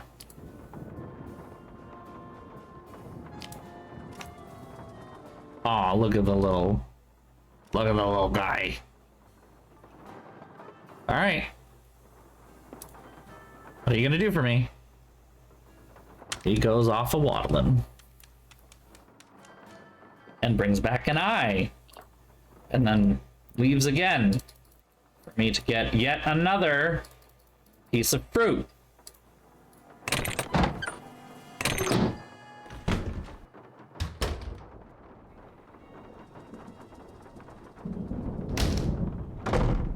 So many eyes.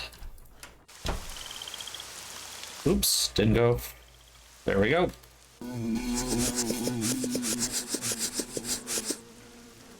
Got him. Okay. I wish we could stock up on these. Like, have a small, like, number. Just a couple. You know? Let me stack 5. Make this slightly less annoying to go back and forth and back and forth.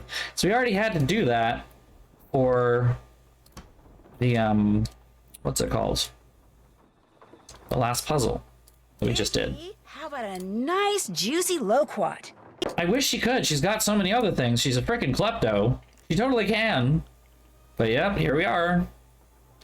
All right, baby. Let's make you a policeman. I'm guessing we're gonna do the bag or a postman. Okay, postman. Hey, Mr. Postman. Come on. Give me an... Oh, hello. Dear Dr. Bollé, I've completed my review of the data gleaned from the test I ran last Tuesday on the crystalline replica of the human skull which you and Miss Monde brought in. What follows is a simple answer regarding its authenticity, which is what you requested. My analysis showed that the skull, while made of remarkably pure crystal, was carved using modern instruments. In layman's terms, the skull is a fake.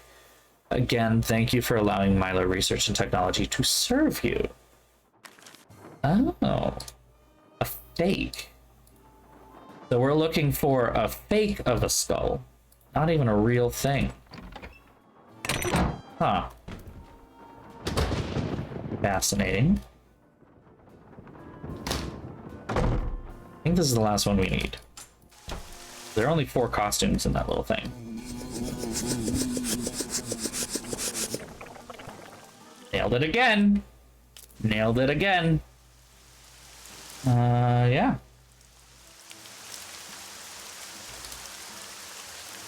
I think the last one is a pirate. So, you know, keeping theme with the pirate thing. Jolly Roger crew. Skeleton Man, that's also a pirate. Come on. Give me your things. Oh, Iggy. I don't know why she bothers yelling after the thing. Like, the loquat seems to do enough. Alright. Time for another outfit. Somehow the outfits all end up back in here, too. He's a pirate. He's even got a little bird. Oh, hello. The name that opens every Jolly Roger meeting opens me. Oh. Bess. Hey, Bess.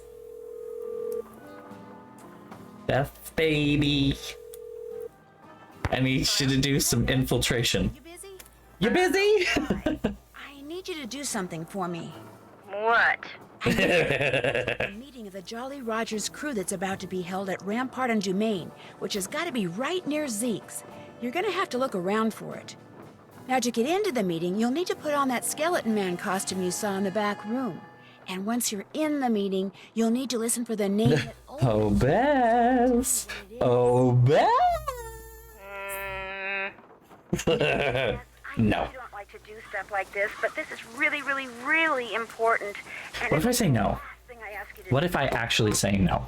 Absolutely, unequivocally, irrefutably, incontrovertibly. She knows so many words. Of course, actually means yes, because if I don't do this, Never I'll mind. be stuck here by myself until you give up. And since we both know you will never give up, I don't suppose it would do any good to point out that the curio shop is closed. Breaking and entering. Oh, and if anyone at the meeting asks, the password is scuttled bones. Okay, I'll give it a shot. That's the spirit. That's the spirit. Well, into the alleyway we go, and we're gonna find a way to break in. This is totally fine and normal. Absolutely normal stuff here. Eesh. That's cute. She even have it? Oh, she has a powder puff, yeah. Ah. So wait, 2890. Nope. 50. Nope. 28905. Yeah. Breaking and entering. Da da da da da da da da da da da da da da da da ba da da ba da da da da da da ba ba ba ba ba ba ba ba ba da da da da da da. Doo-doo-doo. Secret meeting time. Ooh, spooky. What's the password? Password? Right. Let's Scuttled bones, darling. Scuttled bones.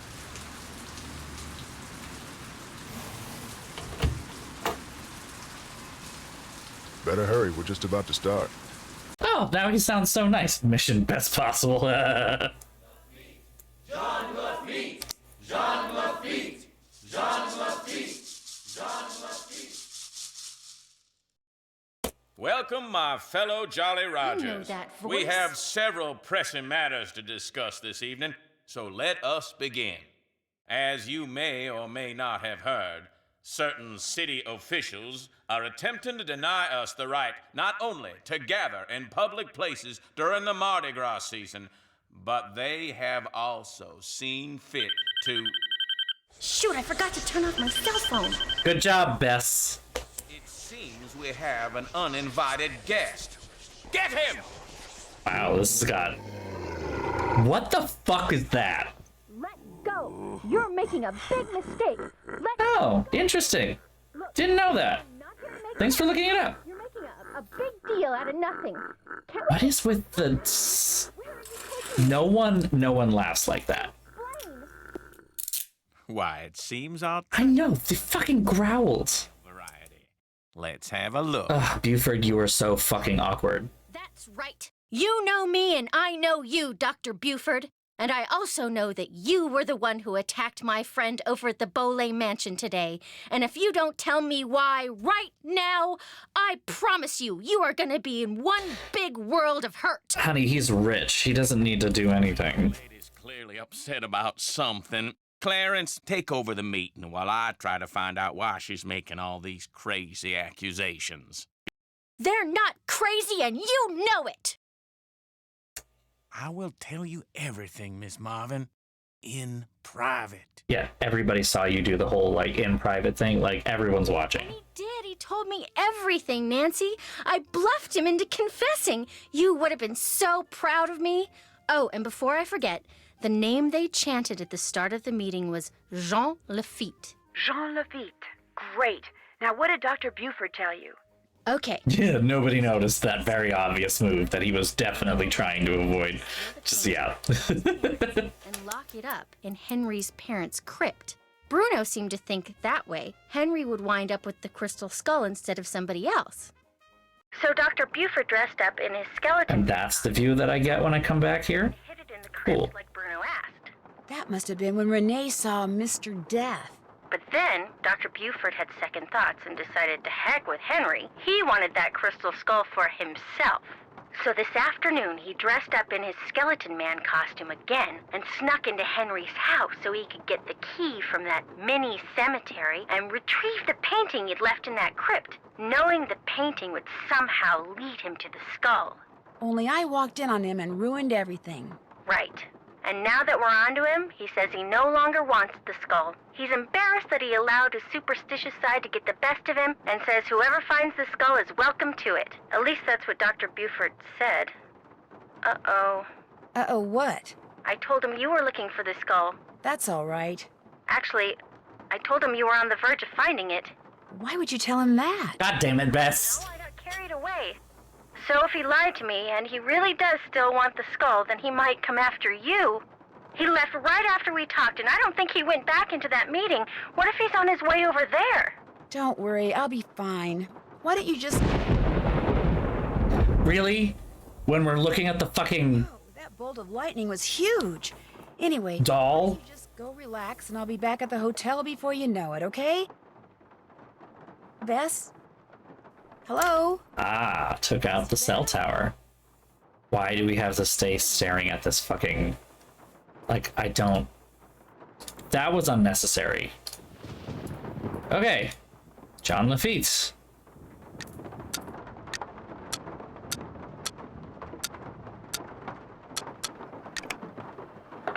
And I got another eyeball. Cool. How are we doing with the eyeballs? No! Oh. 1, 2, 3 left. Okay. I know, right? Hope nobody with doll phobia plays any of this shit. This is bad. Okay. How do I get all the glass eyes? There's gotta be a whole... There's probably a whole thing all about the eyes. All the eyes. Where are all the glass eyes?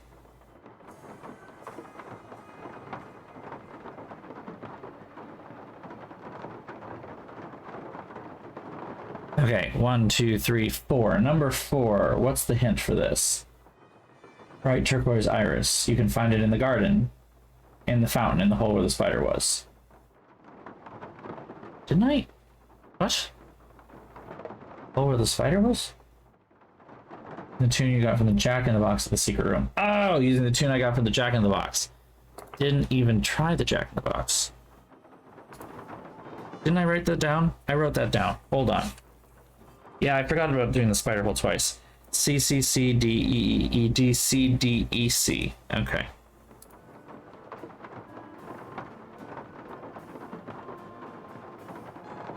No! Stop it, fucking Christ. Game. Enough. Alright, we gotta do the spider hole again.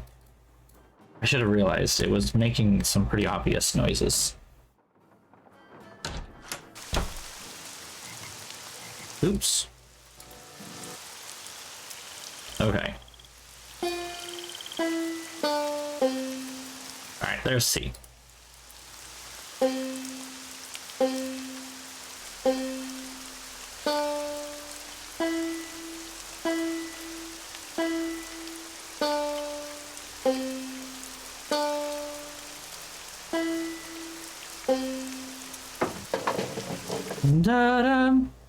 Needs a leading tone.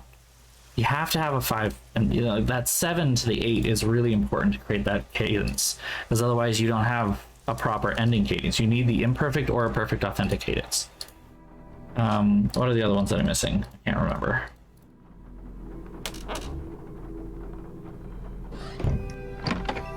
Welcome back, Dreamy. Welcome back. I'm glad that you also get to take your work clothes off and you can just chill, relax, and watch a little bit more of me, I suppose. 5, 6, 7, 8. Number 8. Here we go. I mean, so you appreciate music, nerds. That's literally what I do for my job. I am lucky enough that I get to work in the field in which I studied, and both of my well, I have 3 degrees. 2 of them are in music, so I'm happy about that. So people like a cat's eye. You can find it in the library inside a book called The Librarian's Tale. Right, I have to do the card catalog, that other thing that I'm supposed to be able to do because I'm a librarian as well as a musician. And then find in the cemetery. Field has Charlie Wicker's tomb. Let's look at that up.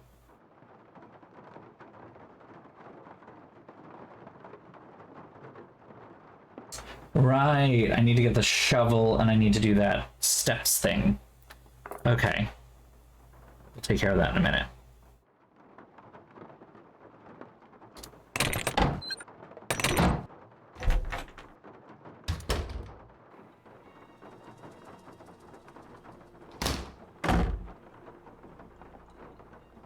Where am I going?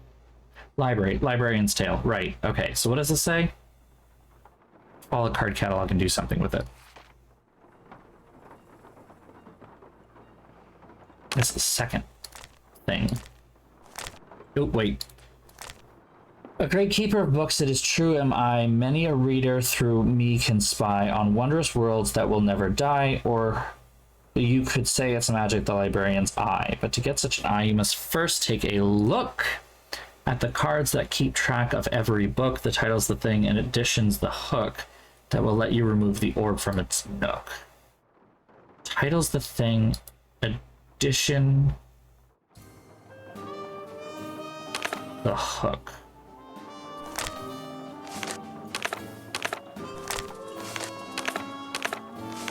A librarian's tale. Something Bruno Bollet wrote in that Tired Eyes book mentioned the librarian's eye. By P Teacher 000.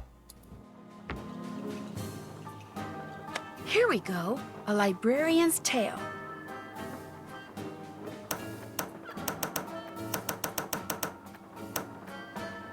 Well, that didn't work. All right, well, card catalog, we got a calculator. Oop. Pull up our calculator moment. Let's see here, 543. 401. 014. 600. 407. 608. 10. 96. 543. 7678. Wait. 4. Shit. I messed up.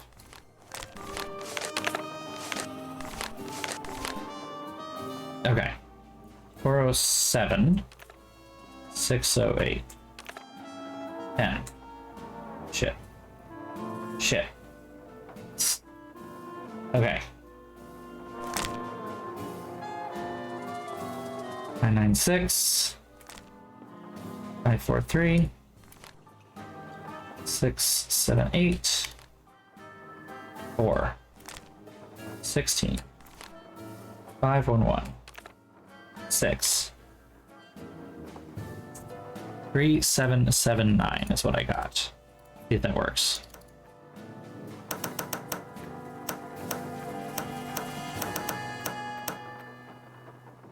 It did not. Okay. I'm doing it wrong then.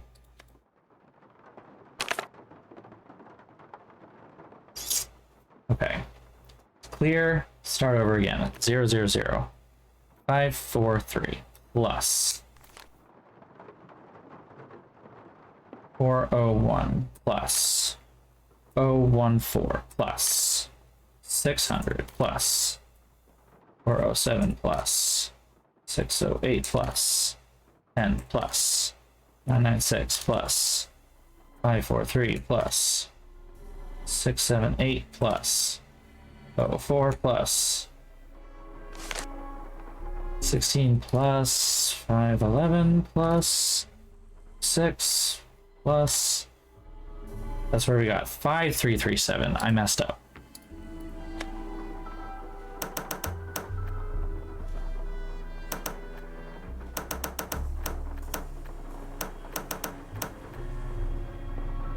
What am I getting wrong?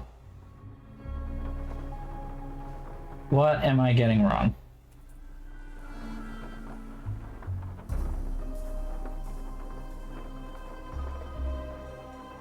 This has nothing to do with being a librarian, I gotta say that. Just saying. This card catalog.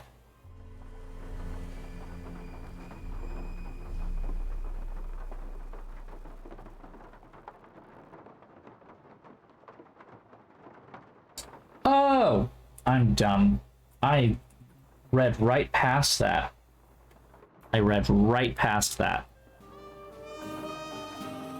Librarian's eye. It's all eye related.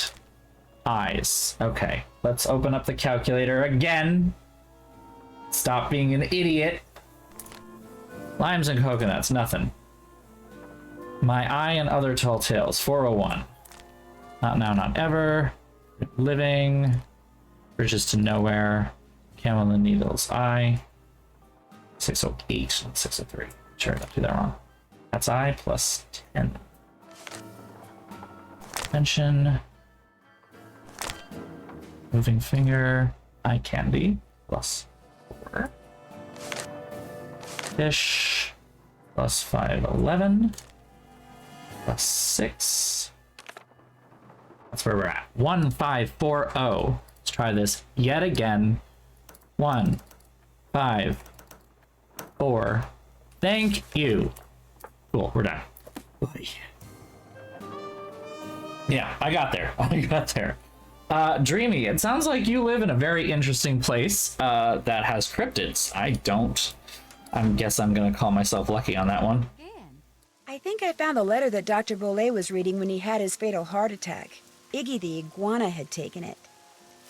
Apparently, Dr. Bolet... Yeah, high beams right now are awful. I mean, honestly, just So we had it tested. plain old headlights that are super bright LEDs are awful.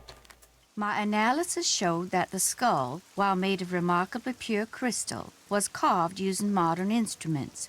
In layman's terms, the skull is a fake.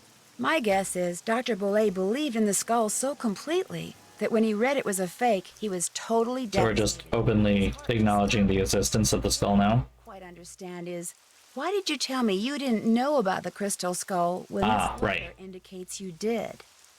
All right. Dr. Bolet told me about the skull.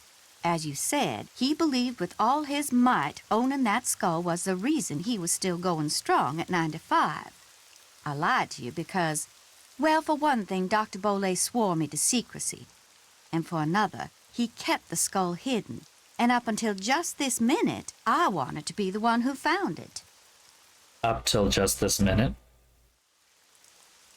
What made Dr. Bolet decide to have the skull authenticated? Getting the skull tested was my idea. When Dr. Bolet told me about it, I was skeptical and that troubled him. So I helped him find a private laboratory where we could take it so any and all doubts would be dispelled once and for all. I certainly did not anticipate that the truth would result in his keeling over and dying like that. Well, now that I too know that the skull's a fake, I can stop fretting over its whereabouts. In fact, I should probably thank you and Iggy for setting me straight. I'll leave you to your potting. Take care, hon. Okay. So how do I trigger the next part here? Yes? Did you know that Bruno was a member of a group called the Jolly Rogers? No? Should I care? It was actually a crew that disbanded in the early 90s. Don't know anything about it, sorry. I'm going to And you're useless. Sounds good. Lovely.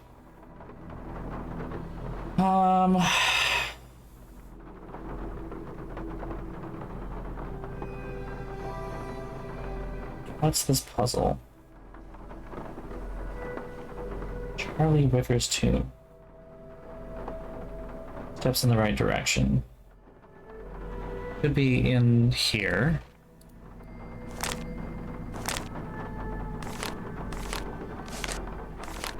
Oop.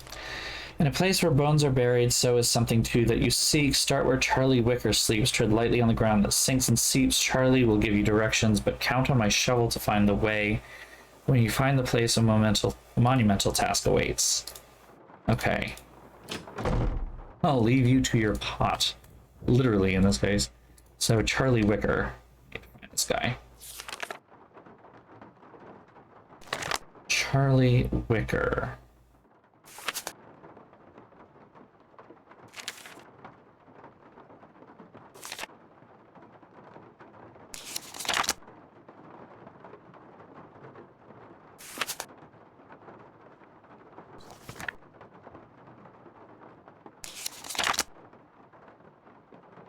Sleeping Meadow. Okay. Sleeping Meadow. Oh, we gotta go quite a ways. All right. North, north, and south. And south again, I guess. North, north, south.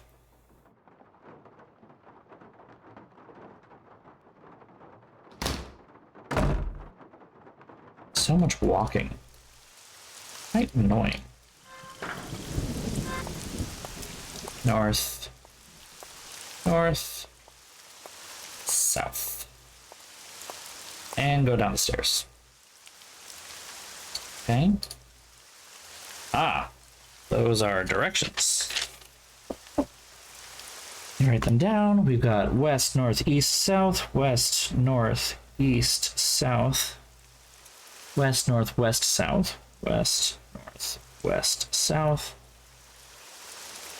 East, north, east, north, east, north, east, north, east, south, west, east, wait, east, north, east, south, west, east, south, west. Okay. Well, we need a shovel, or the shovel, more importantly.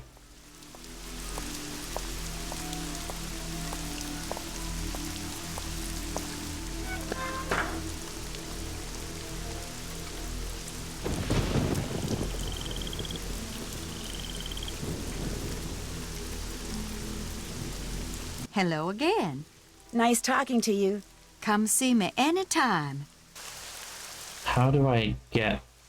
I know the shovel's back here. She had... Oh, because it's right there. Aha. This shovel with the weird handle. Do you think I could borrow it? Dr. Bolay took great interest in that shovel. Don't know why. He never used it. Just like to see it hanging there. Me, I use it to dig up roots. You mean like tree roots? No, I mean roots like Tanis, black cohosh, valerian.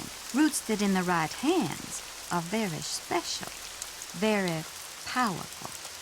However, right now I need mushrooms. I was hoping to get them picked tonight, but from the looks of all this potting I still have to do... What do you need mushrooms? All this pot you still have to harvest. They comprise the main ingredients in one of my tonics. Tell you what, I need 5 painted conchs. They're mushrooms that have got a short, fat stem and a large bell-shaped cap covered with big red dots. You might find 1 or 2 here in the garden, but you'll have better luck in the boggy part of the cemetery. I know, right? So many drugs. No more, no less. And I'll let you borrow that shovel. Deal. You can put Or I it could just take it and run. I think I can run faster than she can. I'd better get going. Take care, hon. Take care, hon. Ugh.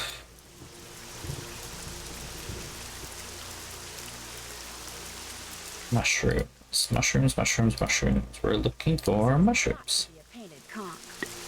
Ugh. Oh, that's a look. On. There we go. Painted conch. Yes. Why does that make a popping noise?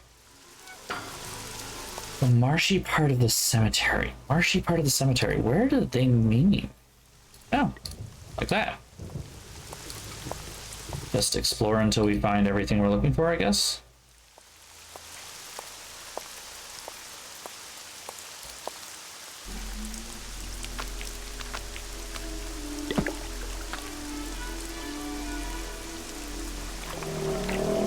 Oh, hi.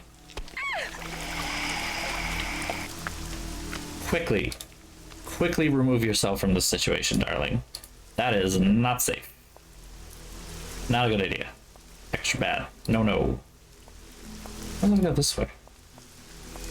Ah, okay.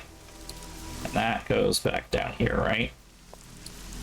Which, right. Let's make it comprehensive, though. Okay. Now we go. No. We just came from there.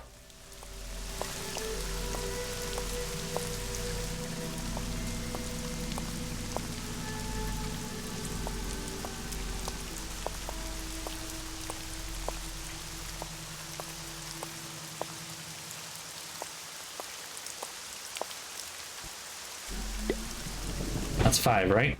That's 5. Okay. Lovely truck through the cemetery.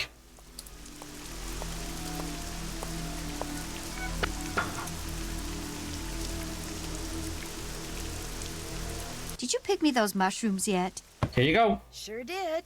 Well, bless your heart, you did it. Bless your heart is not meant Going on the log sticking out of the as... swamp was a little hairy. Yeah, but okay. Oh, my. I forgot to warn you about Bernie, didn't I? Bernie, it has a name. You mean the alligator that almost had me for dinner? Yeah, you did. He's another one of Dr. Bolay's pets. He'd kick that log to get Bernie's attention, then feed him marshmallows. Problem is, now that gator leaps up and snaps every time someone so much as touches that log. I should have said something, but I've gotten so used to Bernie, I just plain forgot.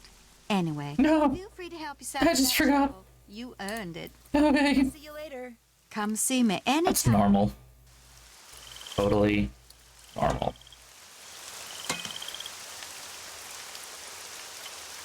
Can't remember where we go, but we'll get there. There's only so many ways we can go up here anyway. I think this is right. Yeah, here we go. Okay. I see. We got to move west 4 spaces. And I know. Okay, I have to use the clicker. 1, 2, 3, 4. Okay, then we have to move north 2 spaces.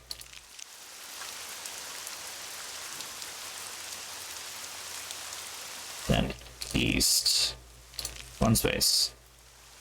South 1, 2, 3. West 1, 2. North 2. West 1, 2, 3. South 1, 2, 3. East 1. North 1, 2. East 1. North 1, 2, 3. East 1, 2, 3, 4. South 1, 2, 3, 4, 5. West 1, 2. Dig. Dig. Dig. There we go. Wet ground too. It's gonna be hard. Jesus.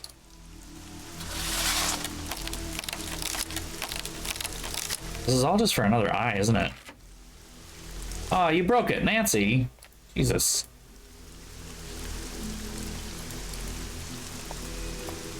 Can't take her anywhere, I swear. Absolute mess.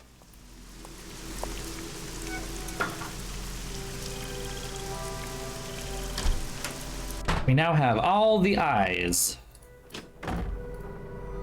And there's a direction we have to put them all in, and I can't remember where we saw that. Evil pirates and nautical nonsense, is that it? Catches a key. Yes, here we go. 1 through 5.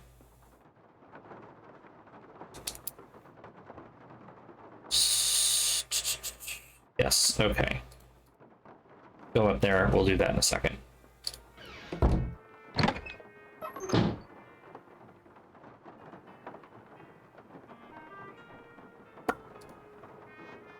I hate all the things you can click on in this room. There are too many in a small room. There we go. All right, 1 through 5. Let's start. Let's see if we can write them all down. Okay.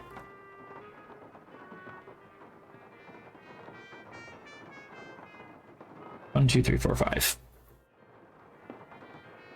6, 7, 8, 9, 10, 11, 12, 13, 14, 15, 16, 17, 18, 19, 20.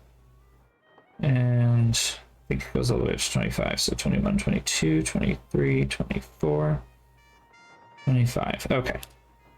Let's see. Stealthily stalking the famished and anxious, out hunting west waters, he was cantankerous. West?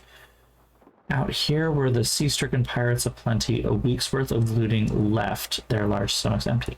I only see 2 there? Out hunting west waters, he was cantankerous. Isn't...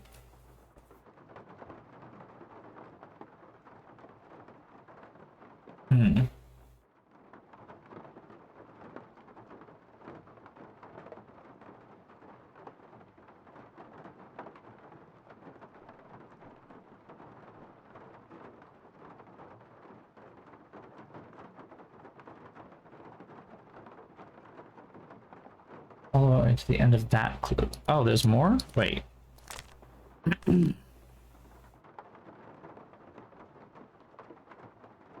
Long lived this octopus hidden away, but his fate fell quickly on one fateful day.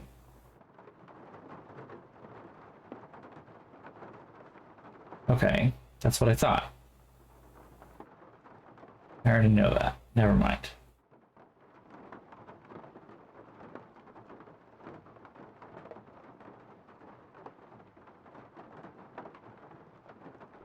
Oh, that's painful. Right, I forgot. They mash words together, so we have to, yep.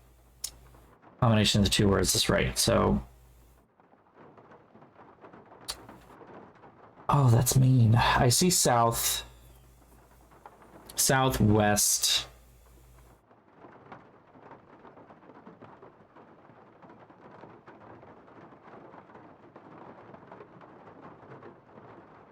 East.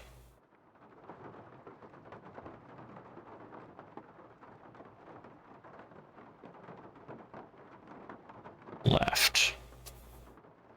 There's one in there I'm missing.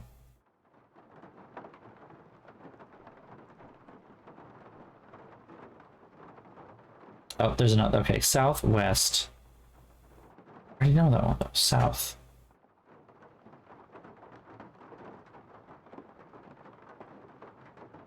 Southwest, south. East. Left. Okay. South. West. South. East. Left. Okay. We got one. Down. That one's obvious. Down. Down. Dinner.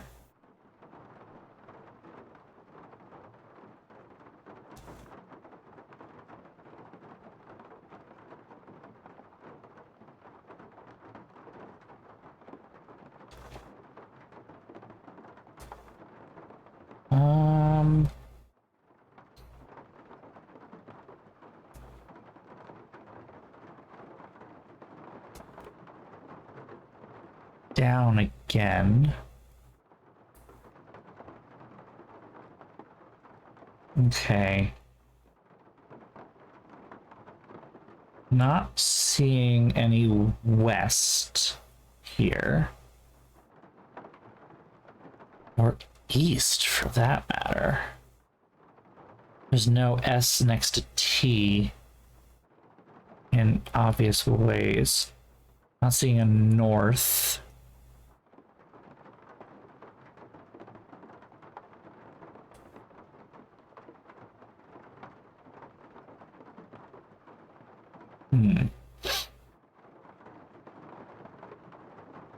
Unless port is one, like port and starboard.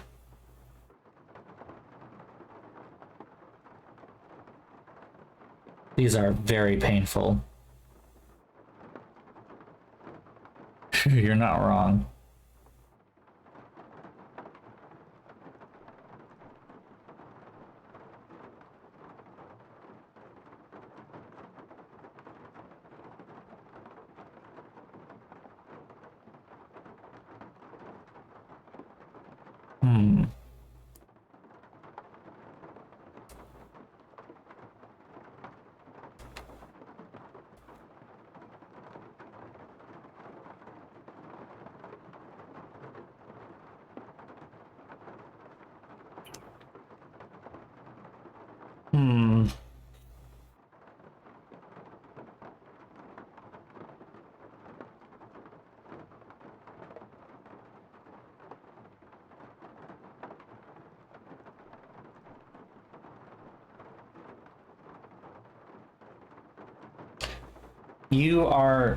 I'm so fucking smart. Okay, that's just 6 and 7, down and down. You even said it, Leandro, 13. Like, you even said it. I'm tired, apparently. We're on the end game, though. I gotta get this done. 8 through 12, there's only 4. Okay. They would foul up the village and make a great mess. Down to the mangroves, they surely digress. Oh, it's a east-y. Swim for your lives. The calm seas trench, even every treachery left a surprise. Okay, they would foul up. Down to the mangroves. It's an easty, left a surprise. Wait. Shit. I'm missing one. East. Seas treachery. East.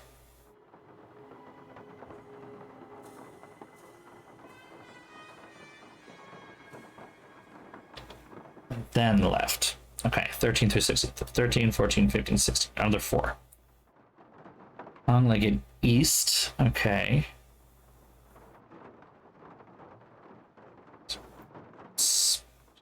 Pull down. And his curious nature. Let it go.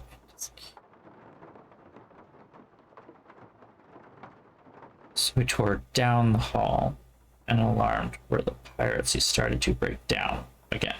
So down, down, down.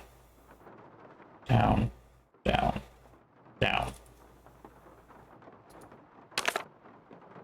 17, 18, 19, 20. Okay. A little naughtiness. Knocked down the ship. Those Petroid pirates were muddled and miffed, so they fired their guns at this grand octopus at the leg, at one leg, at 2 legs, at left legs, then 6. But the creature continued with 2 other arms, the northwestern. Okay. That one was easier. Down.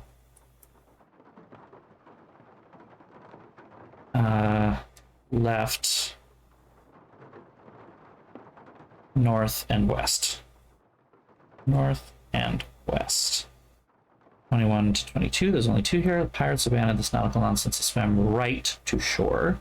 Rather large haunches, but gaggles of gunmen left, right, and left. Easy peasy. Right, left. 23 through 25. So down to the upstairs, right to his den. He spit out their bones and fashioned a fence. Each treasure, of course, he had not left. Okay.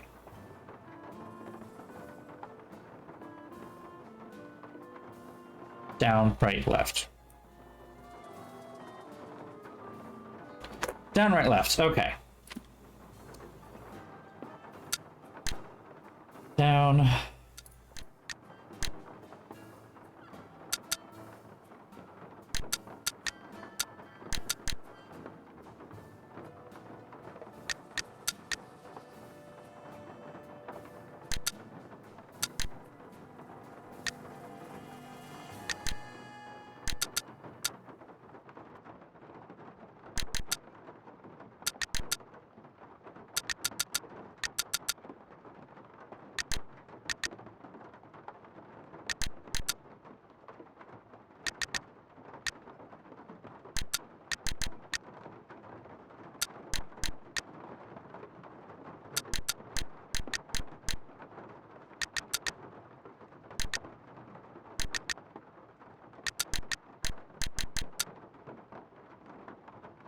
Shit, I messed up. It is a very satisfying click sound, you are correct. Somewhere I messed up, though.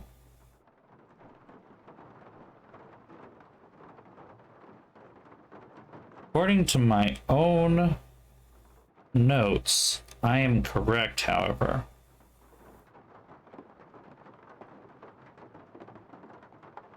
There are a weirdly large number of downs, which I thought was strange to begin with. So... how did I do? Down, left, down, right, left, down, down, up, down, right. Ah. Messed up that one. Right, left, right, down, down. Right, left, right. Messed up that one as well somehow. Must have mixed up east and west. And there's the end. Okay. Put the thing in the thing and profit. Okay. No?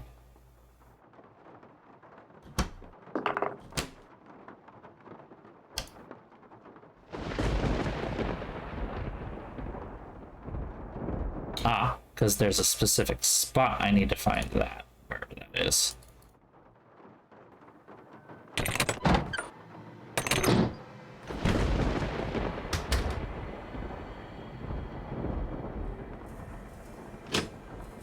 I'm assuming that is a wrought iron piece somewhere for the cemetery.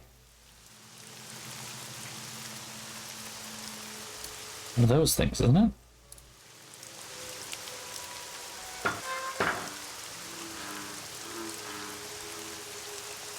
Is it not?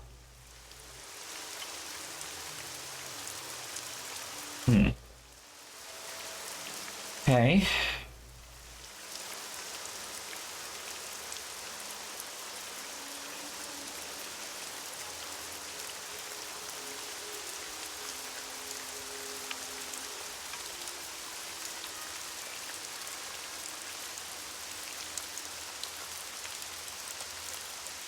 Wall between the garden and the cemetery, yeah. Follow the fireflies? How the fuck am I supposed to know about that? Sorry. Christ, okay.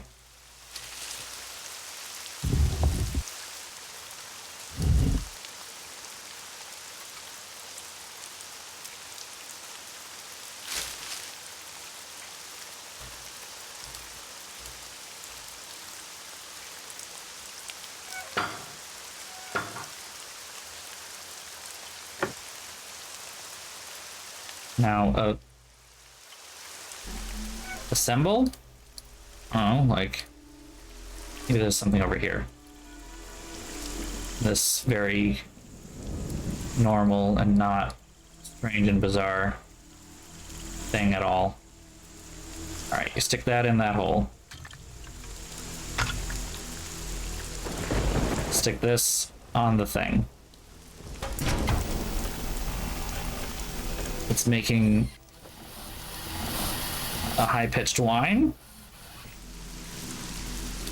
Give it the eye. Oh, oh. See, that just... I don't like that. I don't like that.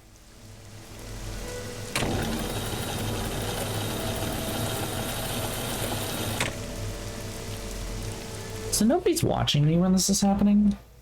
Because this is kind of fucking weird. Okay.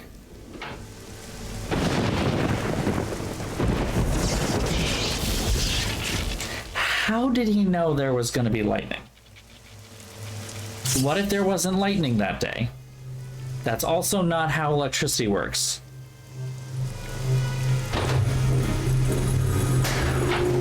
Oh, we're just...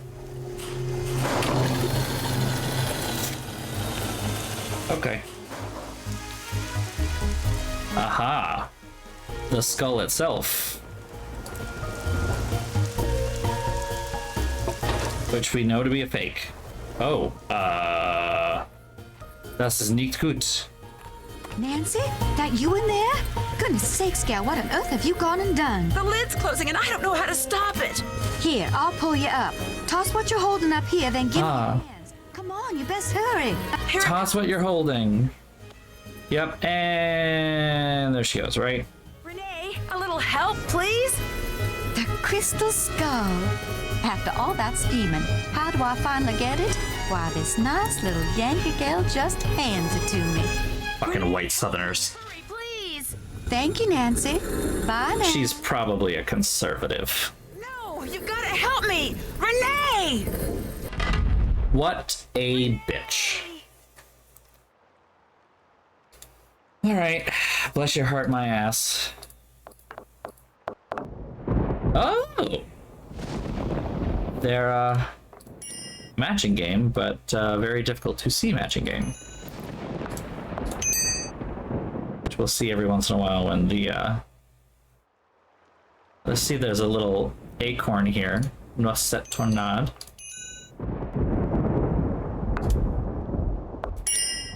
I did get that right. I was not incorrect.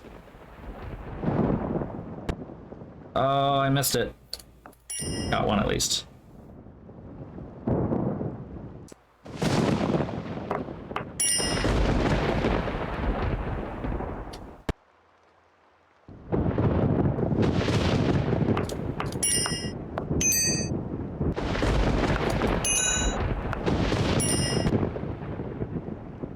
More of that, please.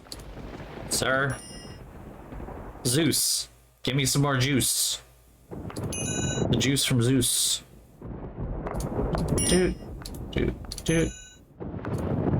Ba, ba, ba, ba, ba, ba, ba. Nailed it.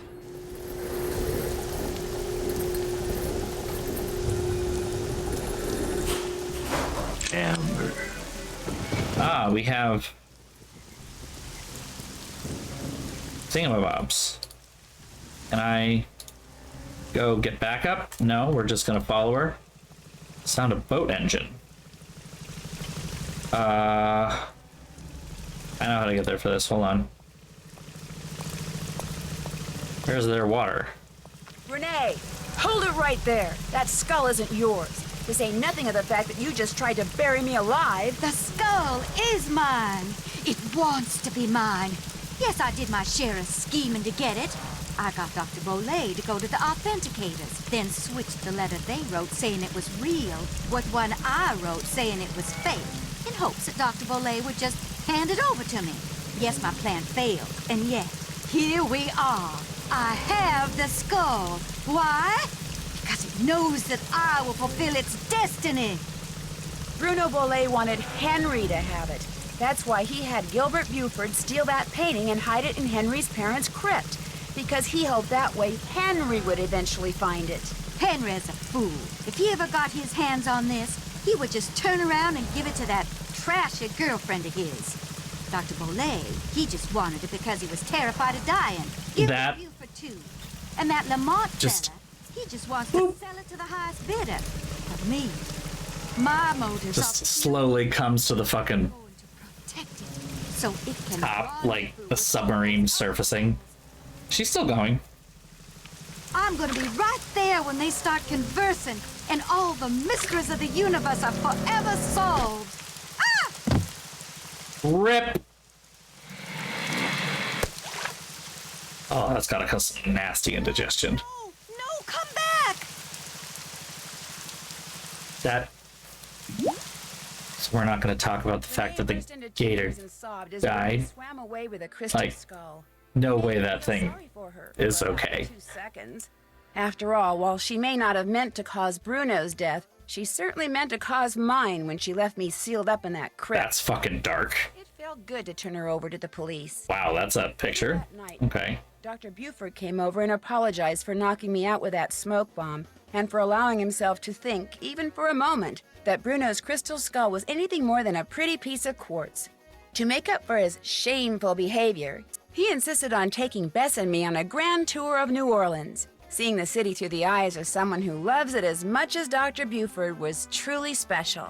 He invited Henry too, but Henry declined. He was still trying to process the fact that his great-uncle wanted him to have the skull. Henry always thought that to Bruno he was nothing more than an annoying family obligation, someone Bruno couldn't care less about. Yet Bruno's request of Dr. Buford, made with his dying breath, proved that he did care about Henry. Apparently, and unfortunately for Henry, Bruno was the type of man who just couldn't bring himself to say such things out loud. As for Lamont, when he heard what happened, he closed his shop, bought enough marshmallows to fill a swamp boat, and has been scouring the bayous ever since, kicking every log he comes to in hopes of finding Bernie and the crystal skull inside him. But Bernie has yet to turn up. Maybe the skull didn't agree with him. Maybe swallowing it caused him to stop associating the sound of a kicked log with yummy sweet things. In any case, the Whisperer has disappeared, lost to the world once again, which is totally fine by me. All right, we did it. Woo! All right, what is the name of Henry's girlfriend? Summer. We know that. So we win the we win the trivia. Boop. We did not find all 3 Easter eggs because I just nope. Powder is cool. Solving the square and marble puzzle in record time. Yeah, nope, not gonna happen. Spending too much time with the creepy dummy. Not gonna touch that thing any more than I want to. Chit chat champ. Never missing an opportunity to chat someone up. Gumball geek. Never meeting gumball you didn't like. Trans spicy gumbo. Sweet tooth. Obvious enthusiasm for Cocoa Pringle. No clue of behind. Discovering the truth behind Bruno's purloined letter. Did I not get that? Talk about a detective's dream come true. The Italian police called me personally and requested that I travel to Italy and help them stake out a suspected thief in Venice. Unfortunately, what started out as a simple assignment in a city filled with canals, gondolas, and romance quickly morphed into a full-fledged undercover operation, and I soon found myself trapped in a maze of lies, disguises, and danger. Help me find my way out by joining me in my next adventure. Il Fantoma. Il Fantoma di Venezio. You should kill wasps again in Venice. That's so true, though. Oh my god. That's so true. Alright, hold on a sec. Let me switch over.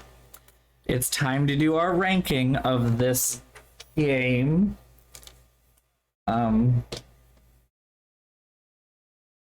So let me pull that up.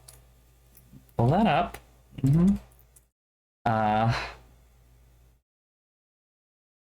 Brain forgetting Caremaker. Okay, there we go. Yeah, that moment's definitely a little something. It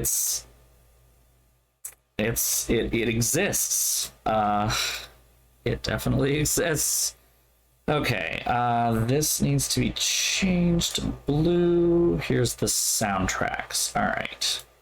Me do a quick adjustment to my thing here. Do that. There we go. And then transition time. Boop. Okay, so we gotta talk about soundtracks first. This is just the music. That's all we're talking about. So the music in this one suffers from a lot of the same problems that White Wolf of Icicle Creek has. I know, isn't it great? When I was thinking about which flags to go with what thing, I was like, I mean, trans for transition, baby. It was too easy. I don't have any sounds for those. I need to put sounds on them or something. So this soundtrack suffers from the same problem that White Wolf of Icicle Creek does. It sounds good for what it is. I'm going to give it extra bonus points for doing a pretty decent job of diving into some New Orleans jazz. It was hard to hear, and that's why it has a problem, because for some reason the developers did not make the music prominent enough. You don't hear it often.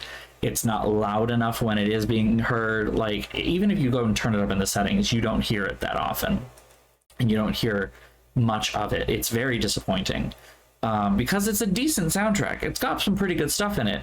I'm not going to put it on the B tier level. It's not Sorry, A tier. It's not S tier. It's not A tier. It's good. It's B tier. No, I messed that up last time when I was talking about F tier. That's not F tier, that's D tier, but whatever. Anyway, it's good. It's solidly in the middle. I'm going to go ahead and put it ahead of White Wolf of Icicle Creek because it does lean into the jazz a little bit more, but it's not as solid as Haunted Carousel. Haunted Carousel was like commitment to the bit. I just hated it.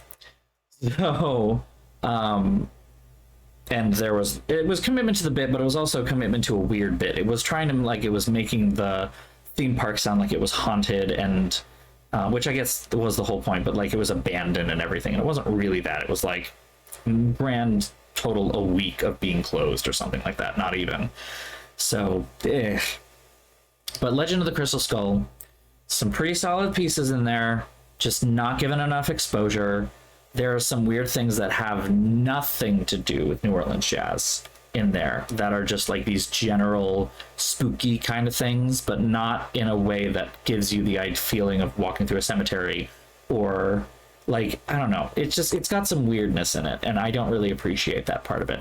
I also just have to say, because I have been adding all of the tracks that I actually like, so not all of them, but the tracks that I like from all of the video games into a giant YouTube music playlist for myself, Legend of the Crystal Skull has weird, so like the early games, right? Seekers Can Kill, Stay Tuned for Danger, Message in a Haunted Mansion, the really early ones have this static sound that's in it. That's just kind of endemic to the way that, developers had to compress audio files to make them fit on these CDs when they were that old. So it makes sense that they've got this kind of hiss that kind of sits behind everything, the static that sits behind everything. Legend of the Crystal Skull has it for some reason, even though the games around it do not. So they had, like, at this point, we're talking like the 2000s, the late thousands, right? You can use relatively uncompressed files or like much lighter compression that doesn't require you to ruin the audio quality in that way. But for some reason, it still has that. It's very strange. It's very strange. So that's where we are. It's good. Could use more exposure. Some unfortunate misses that knock it down right in that middle category there. Not quite enough to jump to the front of the pack by any means. So let me just delete the old one. And now we have the game ranking. This is where we put the game itself.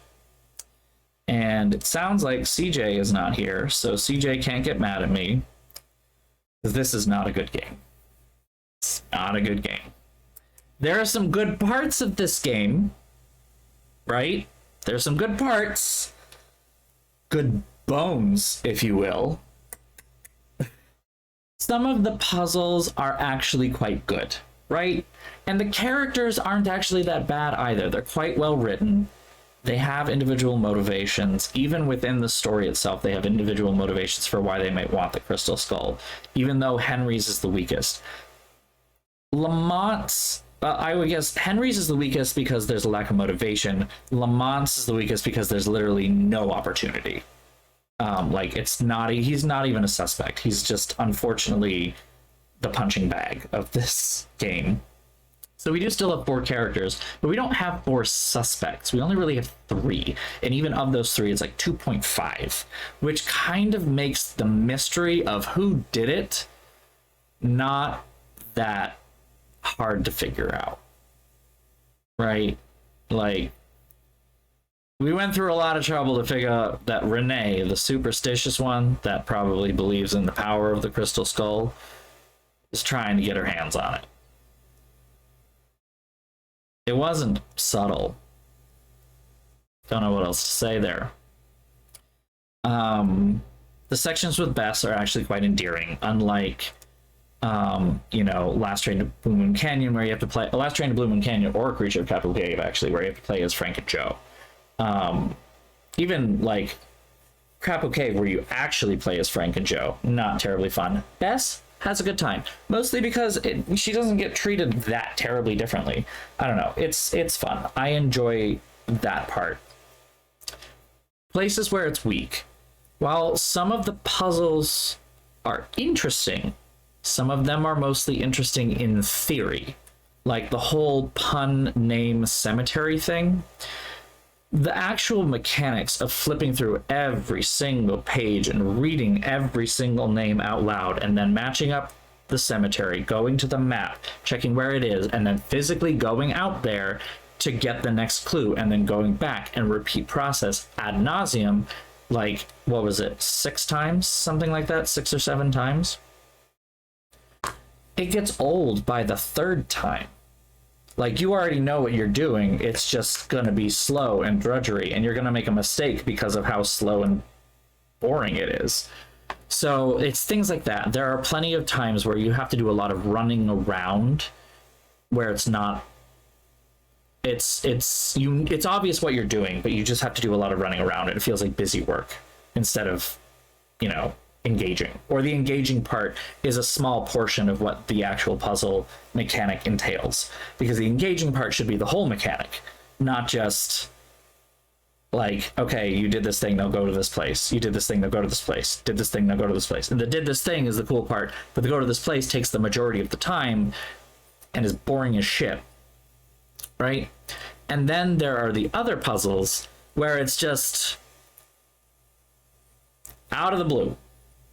Like, apparently at some point, you know, you were supposed to just know to look where the, like, I don't know. I get retroactively how you would check where the fireflies are to push out those stones so you can get up there. But it's a weak play on the developer's part. I don't know. It just, some of the mechanic just not great. The story also, unfortunately, not great. Don't get me wrong. I'm gonna give him some bonus points for having Hotchkiss come back, but the story's not good. I'm sorry. Like, we're coming in here, death is immediately turning into a suspicious thing. This is actually, I think, the only other Nancy Drew that I can think of off the top of my head where someone's, no, there are a couple, never mind. But, like, the prospect of murder comes into play, you know? Whereas Secrets Can Kill was murder. You were solving someone's murder. That, I think, is the only one that really truly feels like it is you are solving their murder, and it is bad. Like, you are strolving the fact that this person was very knowingly and premeditatively killed is bad. Stay tuned for danger. There's that element of danger in there. All of that feels earned, right? So when Nancy Drew wants to, and wants to well, to even create that sense of danger, it can. Legend of the Crystal Skull wants to do that, doesn't. That's my problem. Like, it wants you to have this intrigue and mystery around Dr. Bole's death, and then wants you to have this, like, someone here is out to get me kind of idea. But, like, at no point is anyone actually threatening until the very end, when all of a sudden Renee is like, yeah, I'm okay letting you just die in this hole. Like, at which point that feels out of place, because that level of aggression hasn't been shown in the mysterious perpetrator at this point. Like, we have no actual evidence that Dr. Bole died of a heart attack. Or didn't die of a heart attack, I guess is the better way to put it. We have no evidence that he didn't. So, you know, we have no idea of the level of brutality or the lengths to which any of the suspects will go to do this. And again, that also kind of reduces the number of people who could be the culprit if we're solving his murder. But then turns out we're not solving his murder, we're actually trying to find this crystal skull, which is missing or hidden. It's not really made clear. But also is not terribly important, because it's not why there's a question, which is, did Dr. Bole die because someone killed him to get the crystal skull? and why Nancy decided that the best way to figure that out was to look for it herself. That's just Nancy, I guess. So I don't know. It has some serious drawbacks that make it not terribly fun to play in my mind. We've already been over the soundtrack. You know, it suffers. The soundtrack suffers. The characters, like I said, pretty good, except for the fact that they obviously wanted Dr. Buford to be like a kind gentleman, and unfortunately made him out to be like creepy Morgan Freeman. So there is that. Renee bothers me because she's the archetype of white Southern woman that I'm just like expecting to throw a slur out any given moment. Henry, at the very least, that archetype is an archetype, and you know, Buford, while he is creepy, is otherwise well written. And Henry is just, I don't know. They wanted to give him sad boy vibes, but I don't think they did a very good job. I don't know, he seems a little angsty, but not like goth and or emo. Just a little bit angsty. And whiny, mostly whiny. I don't know, I guess he's in college, close enough to being a teenager, I suppose. Still, I'm gonna go ahead and I'm gonna rank this relatively low. I am, however, going to rank it higher than Last Train to Blue Moon Canyon because it is more enjoyable than that. There are a lot of really bad downsides with Last Train to Blue Moon Canyon that fucking suck. And so this one does take a step above that. It is also better than White Wolf of Icicle Creek because White Wolf of Icicle Creek, that ending is just so fucking left field. Makes no goddamn sense. So we're gonna go ahead and save this. I will post these into Discord. I'm gonna go and delete the old one. Getting a nice good spread, I'm not gonna lie. There's part of me that likes that. Okay. So we're back. And I know, right? That would have actually been a good mini game, doing the like giving us a cooking mini game for the Cajun food. That would have been cool. There were parts of it, and that's actually something I didn't really touch on. There were parts of it that were actually kind of interesting in terms of like teaching you a little bit about New Orleans history, like the very tiny bit about learning about the cruise. I wish we got to know more about that and more about Mardi Gras and what does Mardi Gras mean and how does it come together in New Orleans. Like, you know, what's some New Orleans specific stuff we could have learned along the way instead of teeth, which, I mean, sure, fine, but like teeth, okay. I don't really know that there were other things that, I mean, I guess we kind of learned a little bit about hoodoo, but like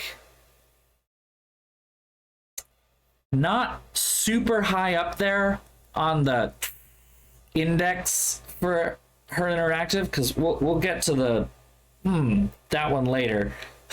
But